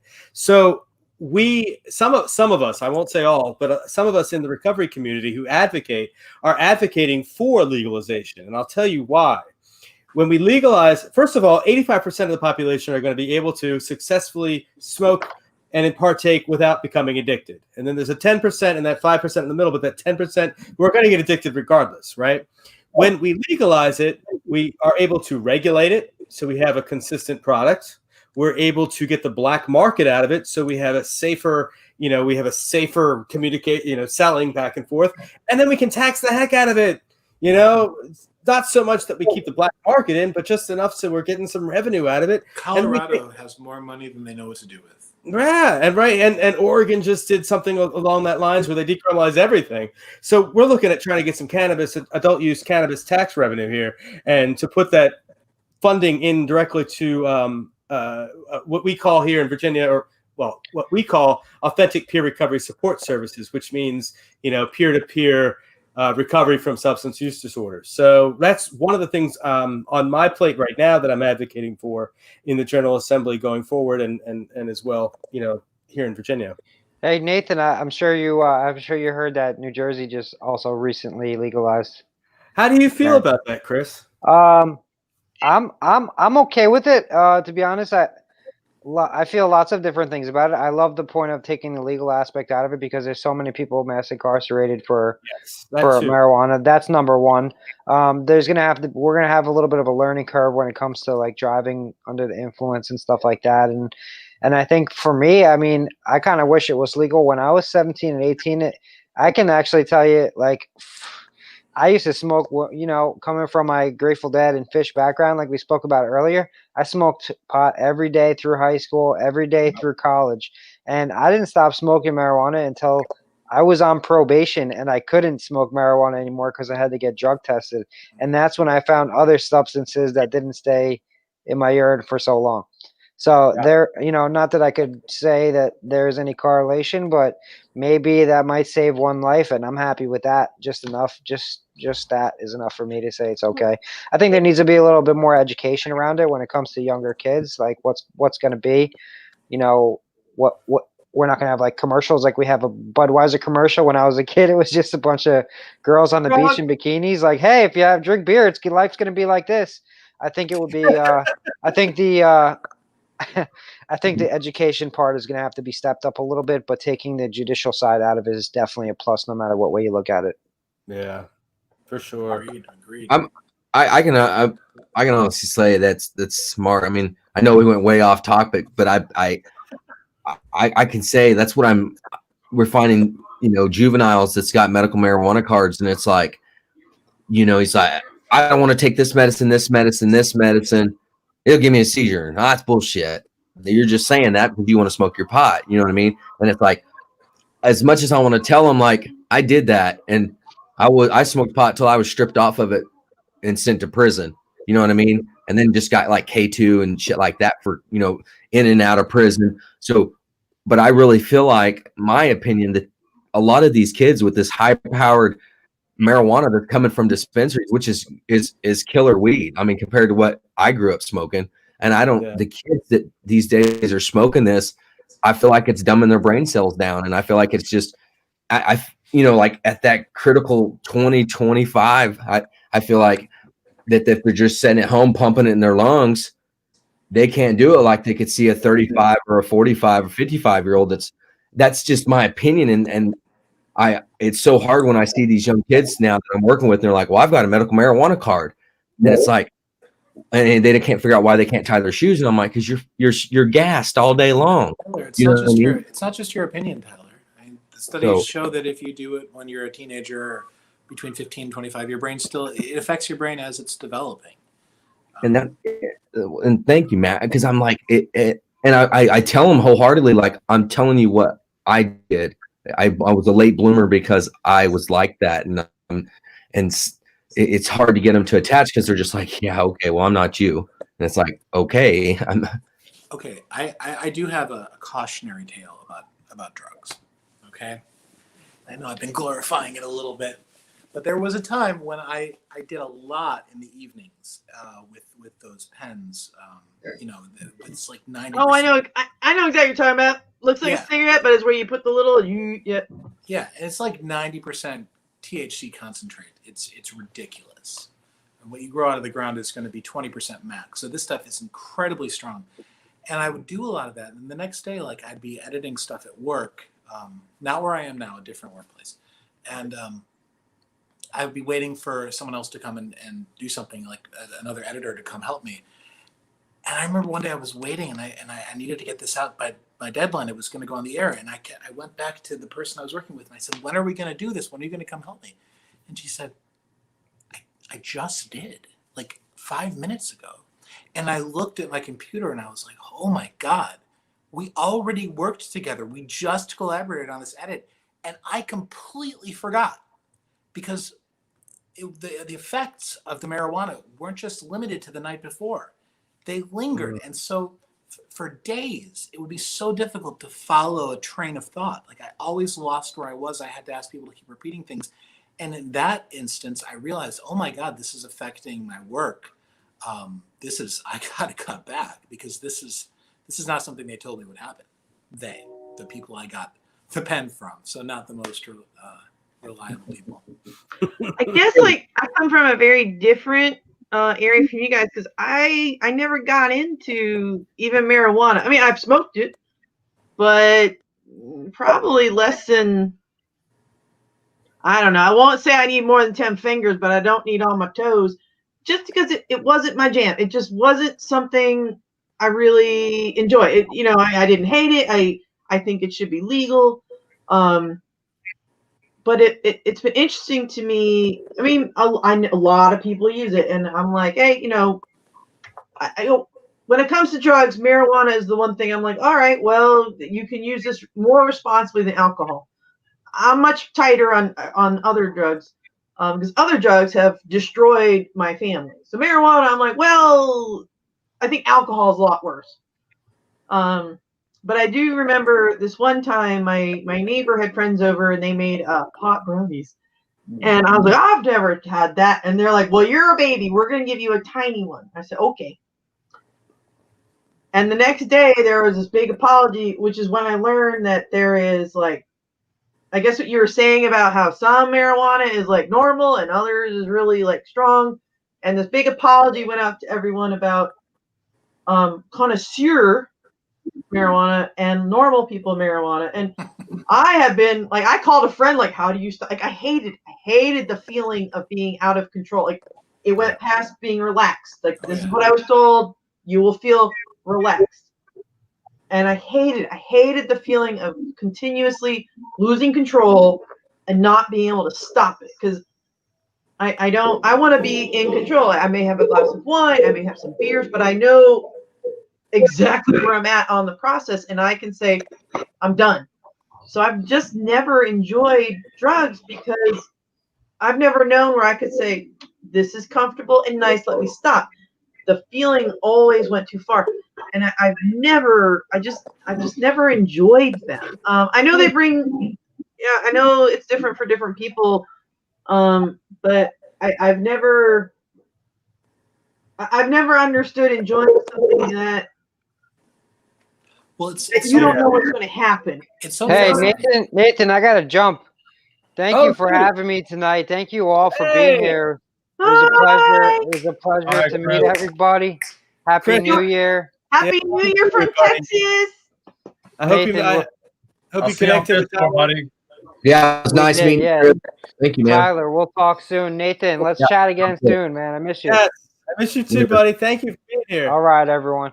I'd like to hop in real quick too. So I mean, I think that taxation's great, regulation's great, but for a person who works at 2 different treatment centers right now, I treat many patients who either started there or are still dealing with exactly as we talked about, this very high grade, super concentrated weed. They have a hard time with life skills. They have a hard time with concentration and focus, and they have a hard time with giving it up. Just like someone said earlier, like I'm more comfortable with smoking weed than I am taking this medication. I'm more willing to follow suggestions of people that may be abusing drugs than those that have found recovery. So I think it should be legalized. The tricky thing we're dealing with now in recovery is the whole medicinal marijuana cards, because is that going to be legal in houses, or is that going to be legal or okay in treatment facilities? Because I have a card for it, it's legal, but for me as a person with substance use disorder, that I have an ID that allows me to buy alcohol. I can abuse that just as well as I can abuse marijuana. So just by having a card, and they're so easy to get, doesn't to me mean it's going to be okay for that 15% or 10%, whatever it may be. I know for me personally, I smoked weed for a long time. I started young. I traveled the world. I went to Amsterdam, British Columbia, Costa Rica, all over to try and find the best goddamn weed I could find. And it ended me up in a real bad place the longer and longer I smoked, because it opened up my eyes to, well, this doesn't work anymore, so let me move on to the next thing. Alcohol's not going to do it. Let me move on to cocaine. Let me move on to heroin. Let me move on to pain pills, whatever I can find to get me to kind of fill a void of not being content, not being happy with myself. So, again, I see a lot of benefits to it. I hope they do more research in the medical field to help with seizure, cancer patients, even detox. I've heard a lot of things out west are using for detox with meth and alcohol and stuff. We have a hard time detoxing from safely without using another prescription, addictive type medicine. However, for me, it's something I know I can't get into again, man, especially the potency that I was smoking years ago compared to now. I mean, it's just crazy out there. You know, I know I'd get so fucked up. Excuse my language. Yeah, so it wouldn't be a good thing, you know. So, but I appreciate having people here like Matt that aren't necessarily in the recovery community, especially someone who's a lawyer who's talking about freedom of speech, man. You know, that's an important thing because I think to advocate for ourselves in anywhere, recovery, human rights, so many things have happened this year. We got to have people out there fighting for us. For that particular amendment is, to me, the most important one. You know, being able to speak my mind in my music, on my social media, on the corner of the street, wherever, man. Like, that's so important. So I'm grateful to have people like you out there who are still pushing that line. And crazy, like I said, like the human condition of someone gets pinned for a case and they're the ones that help push that line, that boundary out further, because this doesn't make sense. They should have the freedom to say this, to do that, you know. So I'm glad to have people like that here. And Tyler, man, that biking thing sounds awesome, dude. Like getting that accountability shit, man. I'm all about that, man. I got guys I go to the gym with. I got my meeting makers. I got my food guys. Like, I'm so active in my recovery in every area of my life. So to have a group of guys that are like getting in the community with bikes, people that are using, not using, people that are clean, not whatever, man. Just like help us out to get this better, man. That's amazing, dude. I'm glad you're doing that. Arkansas is a great state. Love it down there. We got it, man. It's beautiful, man. And we've been blessed by the Walton family, man, and the foundation. They've just slammed trails through here. Are y'all funded by Wingate too? I don't know about that, ma'am. Well, no, that's Walton people. That's why I was asking. I didn't even know I'm also a fundraiser. I was like, oh, common ground. Yeah, no, I think it's the Walton Family Foundation, the Walmart. So, but it's and they've just poured it into the trail system, man, and it helps so many ways. There's people so our group's called Ride for Recovery, like ride and then the number 4 recovery, and it's just taken off because there's people that's in the group that don't even use drugs, that aren't even on substance. Marriage is perfectly fine, you know, and there's people on there that are just barely hanging on with 1 day sobriety or none, you know.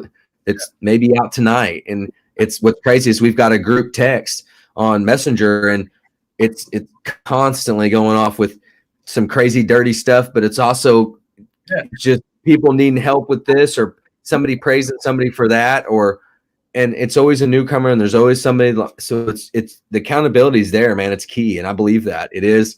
And what's crazy is I can throw every now and then I can throw it in there, like, you know, well, that's cool if, you know, you're the only one watching, who, you know, if you're doing the right thing when no one's watching, or like, what's your motives, you know, and shit like that I can throw in there. And then, so it's really working. And then to get out and start trying to eat better, you know what I mean? I've stopped smoking cigarettes. I still struggle with Red Bulls. You know what I mean? I eat like shit. So, my kidneys started hurting recently, so I've cut the energy drinks out. I have a question. Yeah.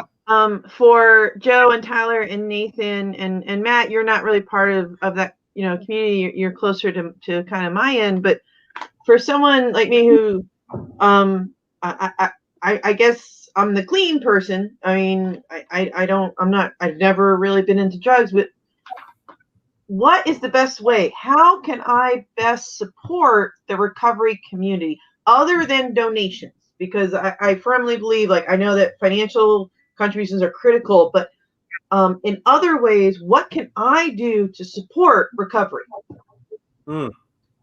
Tyler. Man, I'll tell you, man. When I got home, I got with the local city and adopted a road, like one of the main roads that's off of, and that my grandma's house was off of, and it meant a lot to me. And we adopted it and named it after Ride for Recovery. The first one was Speak Up About Drugs, and like the city has you clean it up, I think 2 times a year, and they provide everything. But to talk about a humbling experience, to just go out there and be like, hey, I'm going to go pick up trash today. Does anybody want to go with me? It was like, well, you know, but so-and-so's only going because they got probation, or they only need their community service hours going.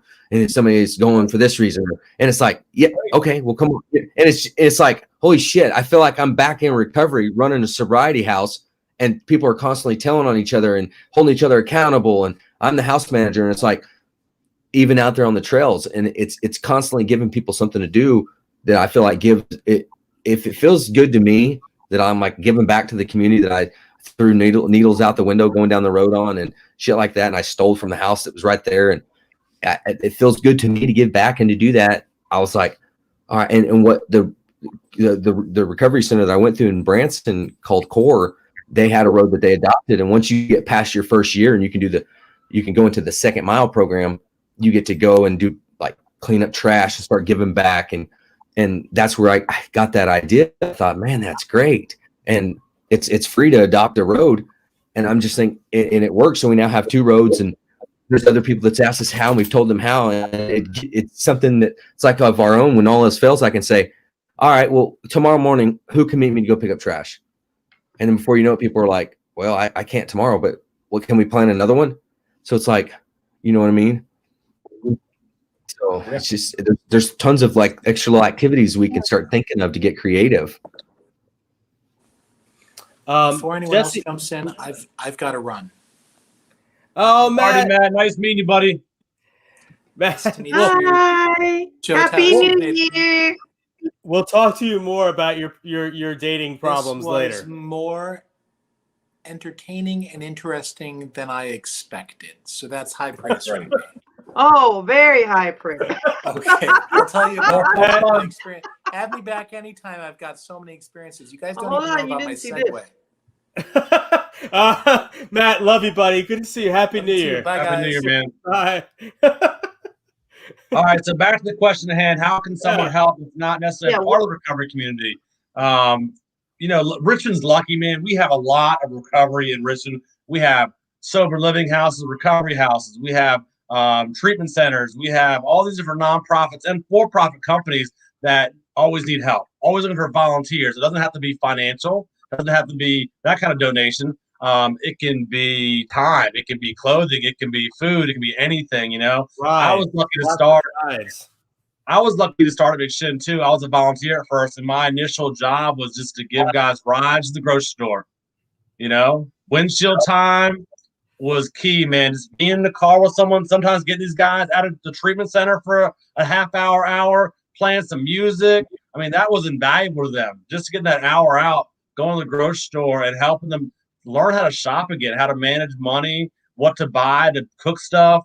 So those little things, man, to me make a big difference. And to me, it's like the service work they teach us in the program, giving back to the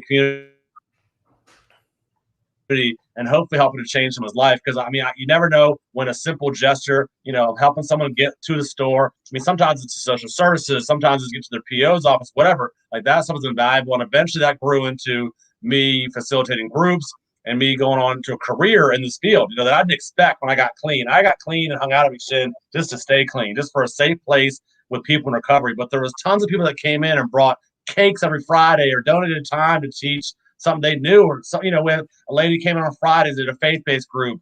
We have people that came in and did different types of meetings, you know, and just kind of share some of their expertise, their passion.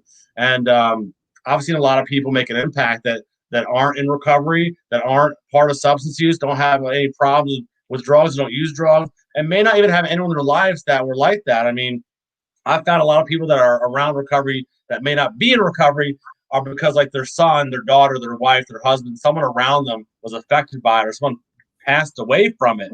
So sometimes that drives them into it. But someone like you who's just willing to help and like, what can I do? That's amazing because that's the kind of advocacy we want. That's the kind of education we try to breed to let people know, like any kind of help, you know. Sometimes it's like it's a Matt as a lawyer, you someone maybe just want to help, you know, to help herd people in and keep us together and give us other outlets, you know, because I know most places I work, it's like staffing issues sometimes. We need more people involved. It doesn't have to always be people in recovery doing this, you know? Mm-hmm. Yeah. Yeah. And Joe, to piggyback, you know, what Jesse Hurd said in the comments, you know, support by befriending individuals, helping women, you know, as a woman with the other women, you know, helping women to create better resumes or even offering, you know, offering rides like, you know, Joe said, and Joe came and did here and really just listening. I think for me, you know, I'm grateful that the people in recovery that I have, you know, in my network, the reason I keep some, you know, the people in my network are able to give me perspective. You know, my brain tells me all kinds of crazy random shit And if I tell somebody else in recovery, usually, they connect with me and are like, yeah, whatever. It's just crazy. It'll pass. Sometimes I talk to somebody who's not in recovery and it becomes a whole big, thing. And so, for me, it's helpful to have people around me who can give me perspective in all sorts. So I'm looking at the time here. We've got 4 minutes to count down here. Also, I wanted to point out my dad is watching down in Florida. I know, right? Yeah, nice dad. We've had my dad, my mom, my sister. I'm just missed my brother today. That's it. That's why I'm not sharing the real Nathan stories, because that would implicate both of us from our high school years, and I can't. So I'm sitting here openly talking about my meth and cocaine use online. I think we can talk about high school. Oh no, I'm talking about the real dirt, the road. Oh my God! Story. Thank you. I see the Scott house there, out there in the cold by the fire. Are they getting ready to burn stuff? You burning shit over there, guys? We have already done the burning ceremony, but it was awesome, man. We all said a little bit of words, and some jail shorts got burned, and t-shirt got burned, and all kinds of stuff, man. So. Oh, I'm so happy for you guys. Very cleansing. I only have an hour and 3 minutes left to New Year's because I'm in Central. Wait, so tell us why the shorts? I mean, I know why, but tell us. Well, no more jailbirds right here. Yeah, it's just a symbolic burning, man, to just get that crap off of our backs and like kind of move forward. We don't got to keep that stuff on us no more. Amen. No more dwelling on the past. That's good. Yeah, Tyler. Just to be crazy? What's the weather like? What's the weather like over there in Virginia? It's really not bad compared to what it has been in the last couple of days, but 50s, something like that. A little cloudy. Yeah. 44 I'm at right now. A little cloudy, yeah. Yeah, it's 34 here, sleeting, snow, and spitting. Oh boy. Yeah. We've missed most weather recently. We haven't got it yet. But I say yeah, 'cause I feel like it's coming. So Sue and Tyler, the guys that are living at Scott House, are intensive program house for the men.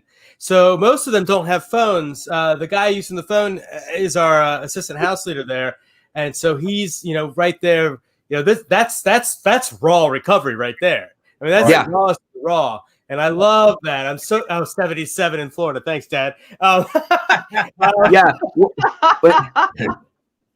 When I came up there, when I came and stayed, John, the first day there, John goes, well, I'm going to send you over there to Scott House, spend the night on the couch, or you can come to my house and sleep in the spare bedroom up there. My wife cooks. It's nice. I said, I believe I'll come to your house. I believe I'll come stay. Well, I'll tell you though, you go to Scott House, you're likely to get a good meal too. True. It's always there's no lack of food here. You've got a minute. Todd, what's going on? Do we have a countdown or something? I don't know. Todd, where's our dying goat? Hold on, countdown. We didn't get a chance to work on this in rehearsal. Countdown to New It's Year. coming in now. No.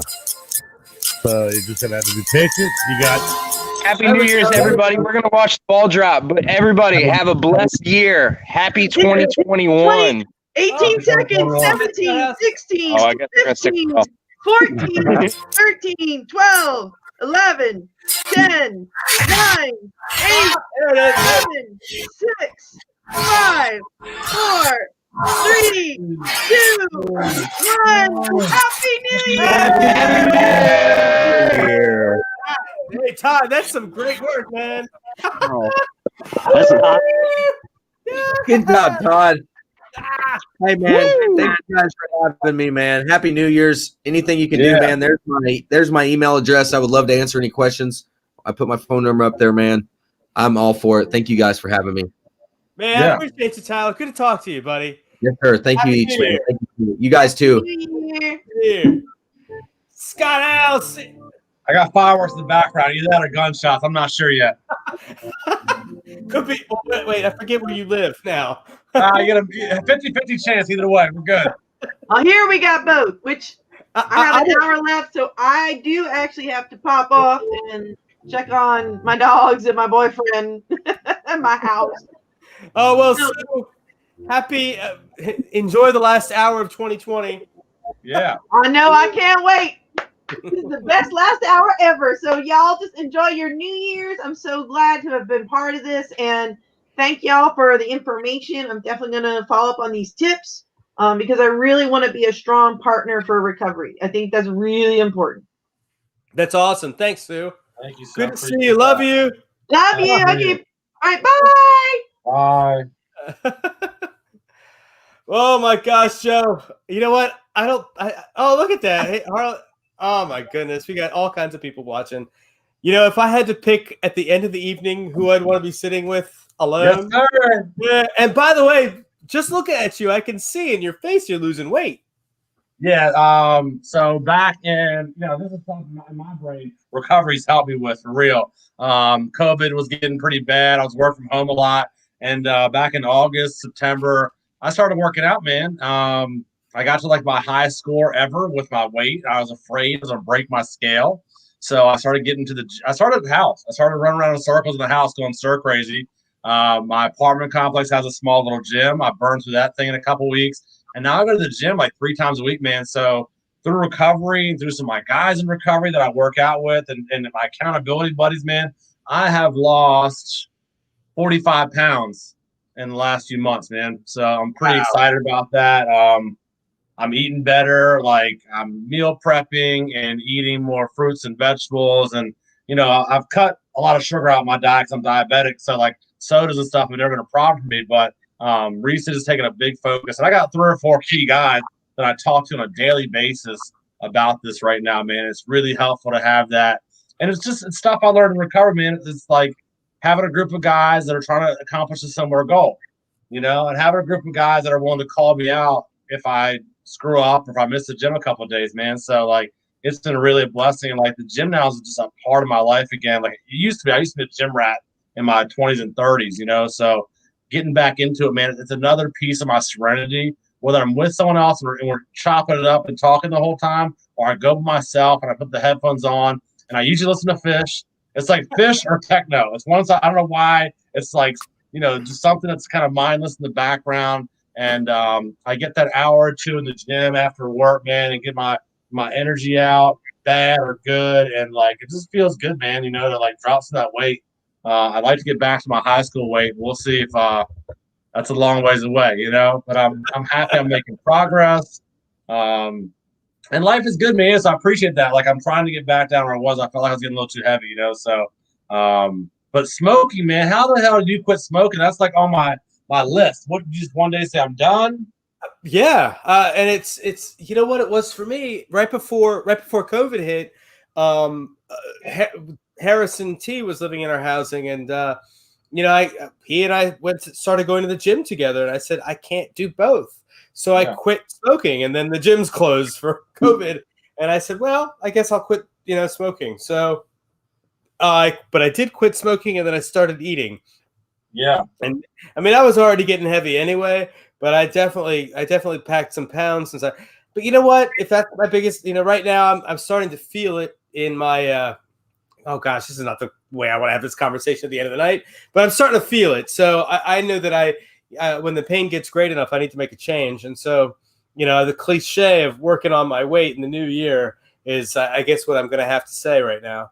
Well, I love what Jesse just posted up, man. Recovery and fitness is a great mix. And the absolute best combination says, and I've noticed, I think there's at least 2, if not 3 programs in the city. And I know McShin has a gym program in a couple places.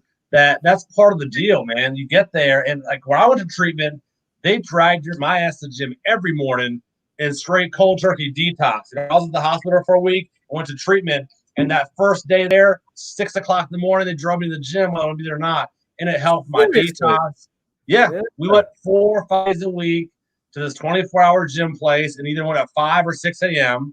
And then you came back and had breakfast and had your full day of groups and sessions, all that stuff, but they took us every day, man. And I thought it was an essential part of my initial detox and recovery. And I know everyone does it different, but I'm loving that. Like, I can really think, besides you guys and a couple of their houses, I know a couple of recovery centers, they have gym built in. Like, you get a gym membership. That's here's your bed. Starfish does it. I think Broad Highway's doing it now. Broad Highway. Yeah. I know River City's looking to add it soon. McShin has it. I mean, and it's funny because like Suze was asking something, what can I do? Like, I remember guys were dying to get to the gym, and we just didn't have the staffing every day to get them there. And they would love to get that, And I think it's nothing better for a peer or someone in recovery to take you to the gym, just like the grocery store story. Take you to the gym, show you to work out. What are you trying to do? Whether it be a person in recovery or not. Like, I want to lose weight. I want to gain strength. I just want to feel better. Like, here's some tips and tricks to do. We'll be here for an hour. And I thought it was great. So I'm really glad to see people are focused on that because, I was working out for, 4 or 5 months and not really worried about what I'm eating. And now that I'm eating better, my workouts are better, my attitude, my sleep, my work efficiency. Like, I can work better, stronger, faster than I could before eating, crappy food. So, like, I'm really glad to see this more holistic approach, not just like, okay, we're only going to do group therapy and 12 stuff. That's how you're going to fix you, like, or we're only going to do medication and like this approach or like, what's your recipe? What works for you? Let's work on other problems too, like smoking and sex or gambling. Like, how can we get around those things? The slippery slope goes, a lot of those things become like working out. I've seen guys go overboard. Same with careers, same with girlfriends, same with shopping. You get in recovery and you stop using the drugs and you replace that obsession and compulsive self-centered behaviors into something else. And I've seen guys go from, okay, I stopped using drugs, I got 90 days clean, and now I go to the gym 17 times a week for 4 hours a day, or now I work 65 hours a week and I have no time for anything else. And it's balanced. So I'm really glad the way, you and I have very similar time, just a few days off, that like my program's evolved this way where I got, the part-time job McShin at first, and I started working full-time. And now that I got that balanced down, I got this workout program, the nutrition program. I got my finances doing pretty good. I've had a beautiful relationship with my girlfriend, with my family starting to grow over the last couple of years, man. It's been a great, wonderful, awesome process. And, for me, I'm a 12-step guy. NA is the path for me, but it's so much more than that. It wasn't just that got me here. It's the friendship we have. It's the relationship with the people. On that picture up there with Honesty and John. Jesse's so right, man. That confidence and self-esteem, that's so important, man. Because like you said earlier, that self-love takes time to get back. And by looking back, I'll tell you a little story, man. My first recovery house, there's a big mirror in there, right? The armoire had this big mirror over it. And I didn't like to look at myself. And I came out of rehab a lot lighter than now. I came out thin, as most of us do after going on a real bad run. I was down, 50, 60 pounds less than I'm now. And I covered the mirror up. I took an extra sheet and covered it up because I didn't want to look at myself. And it wasn't that I was in bad shape. I was just so ashamed of myself. I had no self-love. I was mad at myself, what I'd done to myself. So working out definitely helps with that confidence back and that self-love, that self-acceptance. And that, they say doing self-esteemable acts helps to rebuild your self-esteem. So I definitely agree with everything Jesse's throwing down in the chat, man. Thanks for those comments. Yeah, the mirror part, I love that because with one of the things with my coachees that I work with, at McShin, one thing I recommend they do is to find something first thing in the morning when they look at the mirror and tell themselves something about, that they like about themselves, and to do it again at night when they go to bed. And, I've got one guy who, one of the guys at Scott House, every time he comes in, I'm like, all right, what are the 3 things? He's got 3 things.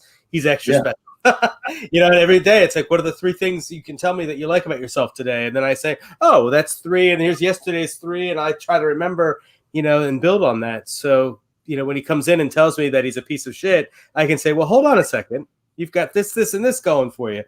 I don't know. But I like the mirror.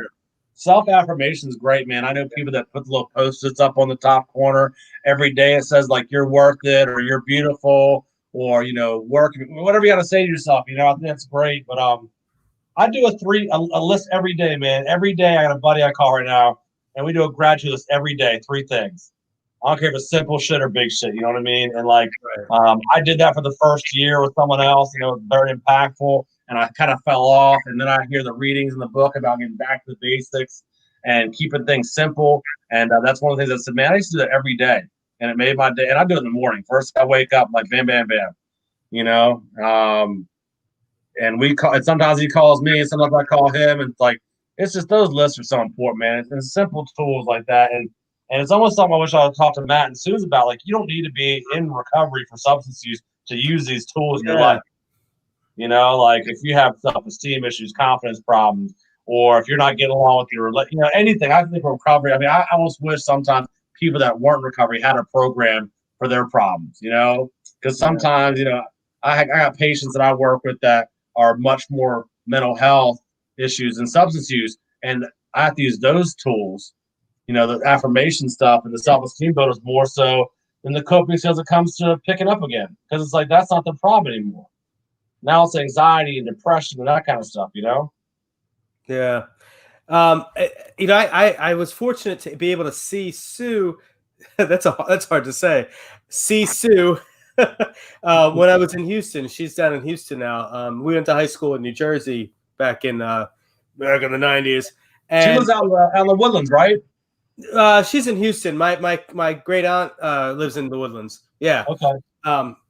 But she boy, I'm starting to fade here, guys. I'm getting tired too.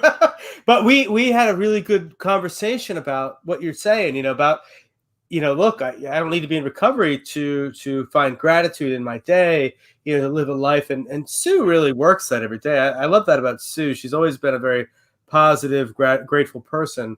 But you're right about that. And what I love about Matt, so funny, Matt was on the show, right? I kind of bumped into him on Facebook earlier today, and he had a funny story. We never actually got around to it, but he had a funny story about his dating life. And I thought, well, I didn't expect to have so many people that would end up coming into the show. So I thought, well, I was going to try to line people up. And he said yes. I was like, all right, well, cool. I haven't seen or talked to Matt. I've talked to him just through text back and forth, but I haven't seen him in probably 8 or 9 years. We used to sing together in DC, so that was kind of neat to see him here and hopefully give him a taste of what recovery means. As he left, he was saying, it was interesting and as well as entertaining. So, that's all we can do is be faces and voices of recovery, and at least that's all I can do. To encourage people to support us. So I was really happy before you got on the phone, or before you got on the what do we call this? A call, a video, whatever. Before you got on, my mother was on the show earlier. Yeah. My sister was on the show earlier. We had of course John and Honesty. We had David Rook. Thank you, John. David Rook. You saw Chris. You saw we had Bill. What's Bill's last name? Todd Stouffer. Todd. Bill, what is it? Bill Stauffer. Stauffer. Yeah, from PA. He runs Pro A. So yeah. That was we've really had some pretty awesome kick-ass guests, and I'm really glad you rounded us out here, Joe. That was kind of neat. Well, I checked it out about 10:30, and I saw these humongous pillars of the recovery community in Richmond. And I got intimidated and said, I'm gonna check back about 30 minutes, see what happens, And I guess Rook and John, honestly, they got bedtime still, Me, I still think I'm a young cat. I got locked around 25 years old up here in my brain. So, midnight on New Year's Eve, I'm ready to go. I'm ready to get in the car and go back out, right? I just know to go right now. So. Oh no, I'm definitely going to bed. I've got my sleeping companion here. I see. Nice. Yeah. Well, what's your New Year's Day look like? I mean, my family grew up with the belief that whatever you do on New Year's Day is going to mirror the rest of your year. So like if you are going to wake up and have a shitty day or be lazy, then the rest of the year you might be lazy. So what's your plans for tomorrow?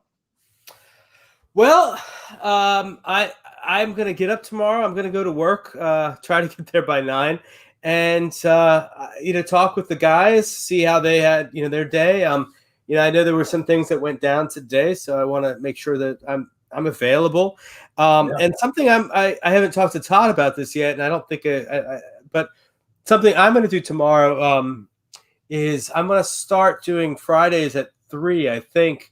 I'm going to start doing a recovery advocacy project, weekly wrap up, Virginia Recovery Advocacy Project wrap up. And so what I want to do is gather recovery related news from the Commonwealth, but also through the country and possibly international, and just sort of go over that. Normal, the marijuana lobby Organization of Marijuana Reformation Laws. Yeah, they do that at 4:00 every Friday, and so I saw that and I thought, well, and they had a lot of viewers, and I thought, well, we could do a wrap up of the week and see, talk about news and how that affects the recovery community. So we'll see. I want to just pop. Hey, Joanna, I'm sorry we missed you. Happy New Year's, Joanna. It was good to see you. But I think I'm going to do that tomorrow, see how that goes. And then I'm going to go through and I packed up all the Christmas stuff in my office. I need to put it away. And, I'll probably do some cleaning as well, get it straightened up. But it'll be an easy day. I think I might meet Bob for lunch. Bobby Two Shoes, my dog. Are you guys meeting back in the building together again, or are you still virtual? So I am working from home for the Master Center currently. We do have a few employees still in the office. We do some of our intakes, detoxes face-to-face, of course, drug testing, that type of stuff. But I'm considered high risk. I had a surgery not too long ago. I'm diabetic, so I get to work from home. If I wanted to go to the office, I could, and I feel like it's very safe, but I have a very nice home office, luckily, so I'm very happy to work from here and do that. Luckily I have the day off tomorrow. And I mentioned earlier, I have a second job now. I also work for River City Residential. And that's more of like intense. It's kind of like an intensive recovery house, but there's 24-hour staffing and it's linked to Medicaid. So it's a really great opportunity to work some night shifts and some weekends and be able to give back. Because I really miss the model, an authentic peer-to-peer model, working with clients for a long periods of time, hours at a time, days and days in a row, versus, at an outpatient clinic, you just don't see them as often. You see once or twice a week for maybe a half hour or so, and it's not as hands-on. So I'm really glad I have this balance. But tomorrow being a full day off, my plans are like get to the gym in the morning. I got 3 or 4 guys that we're going with. We're going to do a big workout day tomorrow. I have it in my book to get some stuff worked out. I'm sure I will find many things to reprioritize that. And I know my sponsor's not listening, so I'm not just saying that to say that, but I'm working on my 4th step, and I really want to keep pushing on it, And I really had planned actually to stop by McShin. I haven't had a day off a while during the week, but everyone's there. I get to see sometimes I catch you at night when I'm at a meeting or John here and there, but I haven't had a chance to walk to the building and say what's up to people. I miss seeing those hallways, everyone that works there, the participants, and I'm sure as that place is always moving and shaking, I'm sure some people have changed and the participants are new, but I'm always, I miss that building, man. That building means a lot to me, that company, everything about that place, man. I love it to death, so I'm looking forward to stop by there. And then let's see, Friday, and I work Saturday night. I work an overnight shift Saturday, so I kind of have a day and a half off to do whatever, and I plan to focus on me a little bit. My girlfriend's out of town; she's taking care of the little one, so I'm gonna do some, like I said, some exercising. I'm gonna lift heavy weights as many times as I can in weird positions, and I'm gonna eat as best I can. And I'll probably end up on the couch a couple hours reading some books and stuff, man. But that's what my New Year's looks like, man. That's my New Year's day, and that's what I hope the rest of my New Year's looks like. Focus on me, doing some nutritional stuff, fitness, working some, but also that service piece, man. I got to get out there tomorrow at some point and give it back, man, to somebody. Give someone a ride or spend time with someone face to face, or if someone's struggling with a problem at work or whatever, man. And it'll, for me, my higher power will give me that opportunity at some point tomorrow. It's gonna at one point in the day say, hey, this guy needs help doing something, this gal needs help doing something, or just someone will say, go this direction, and something will appear, So I'm looking forward to having the opportunity to kind of just, my high power guide me to do something good for somebody else, That's still a prayer I work in often, is like, your will, not mine, be done today. Because I will easily snatch my will back very quickly at the first sign of stress. So I try and keep that very open. You know what I mean? Yeah. Yeah, I'm with you on that. What'd you do for Christmas? Christmas was spent with mom and stepdad, man. It was real simple. We had a nice big meal. I went out there earlier in the day. We watched a couple movies, just hung out, some classics, A Christmas Story. I think we watched some other new movie. I can't remember the name of it.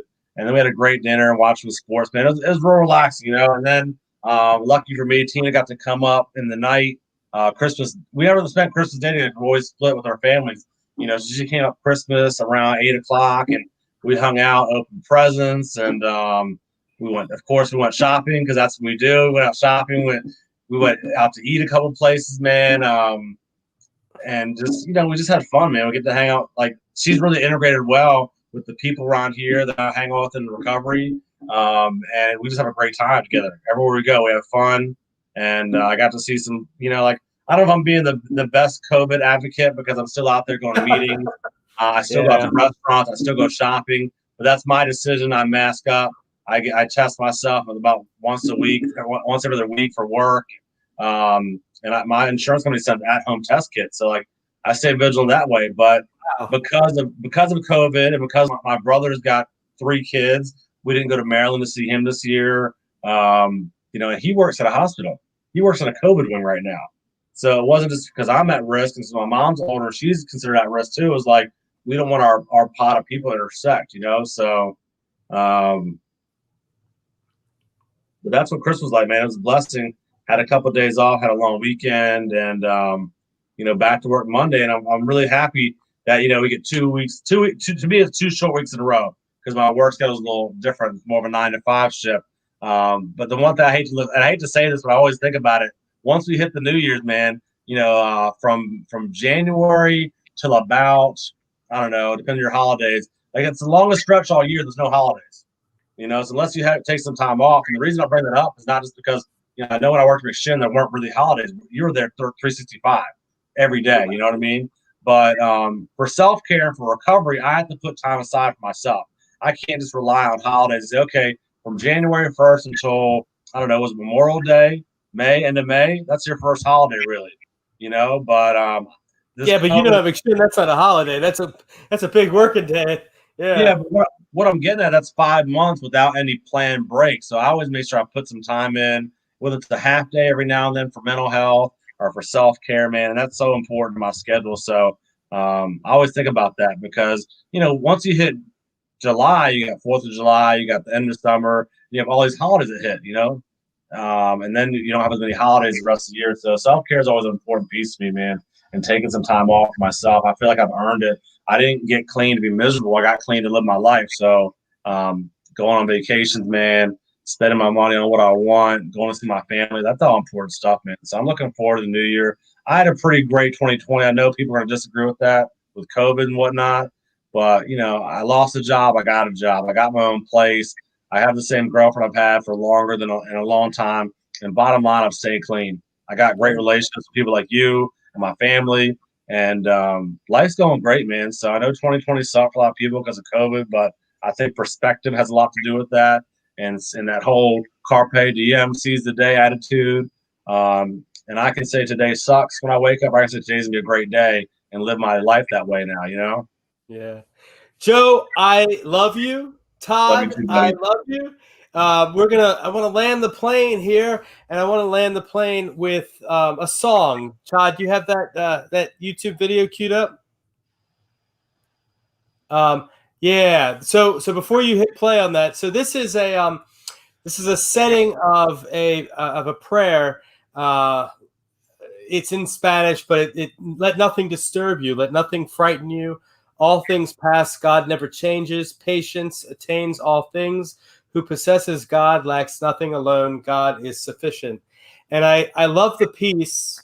I love this setting of it. It's actually composed by a friend of mine. If you're looking at the image on the screen, is the guy on the far left in the semicircle there, George Cervantes. And this is one of my favorite songs by a choir I love. So with that, I want to say good night. Thank you to everyone who participated, either as a guest on the show, anybody who watched, anybody who burned stuff, anybody who's listening now through the podcast. Thank you for listening to this 2.5 hours of us going strong. Thank you, Joe, for kicking it to the end there. Thank you, Todd, for being amazing. Thank you, Kelly, for letting us have Todd.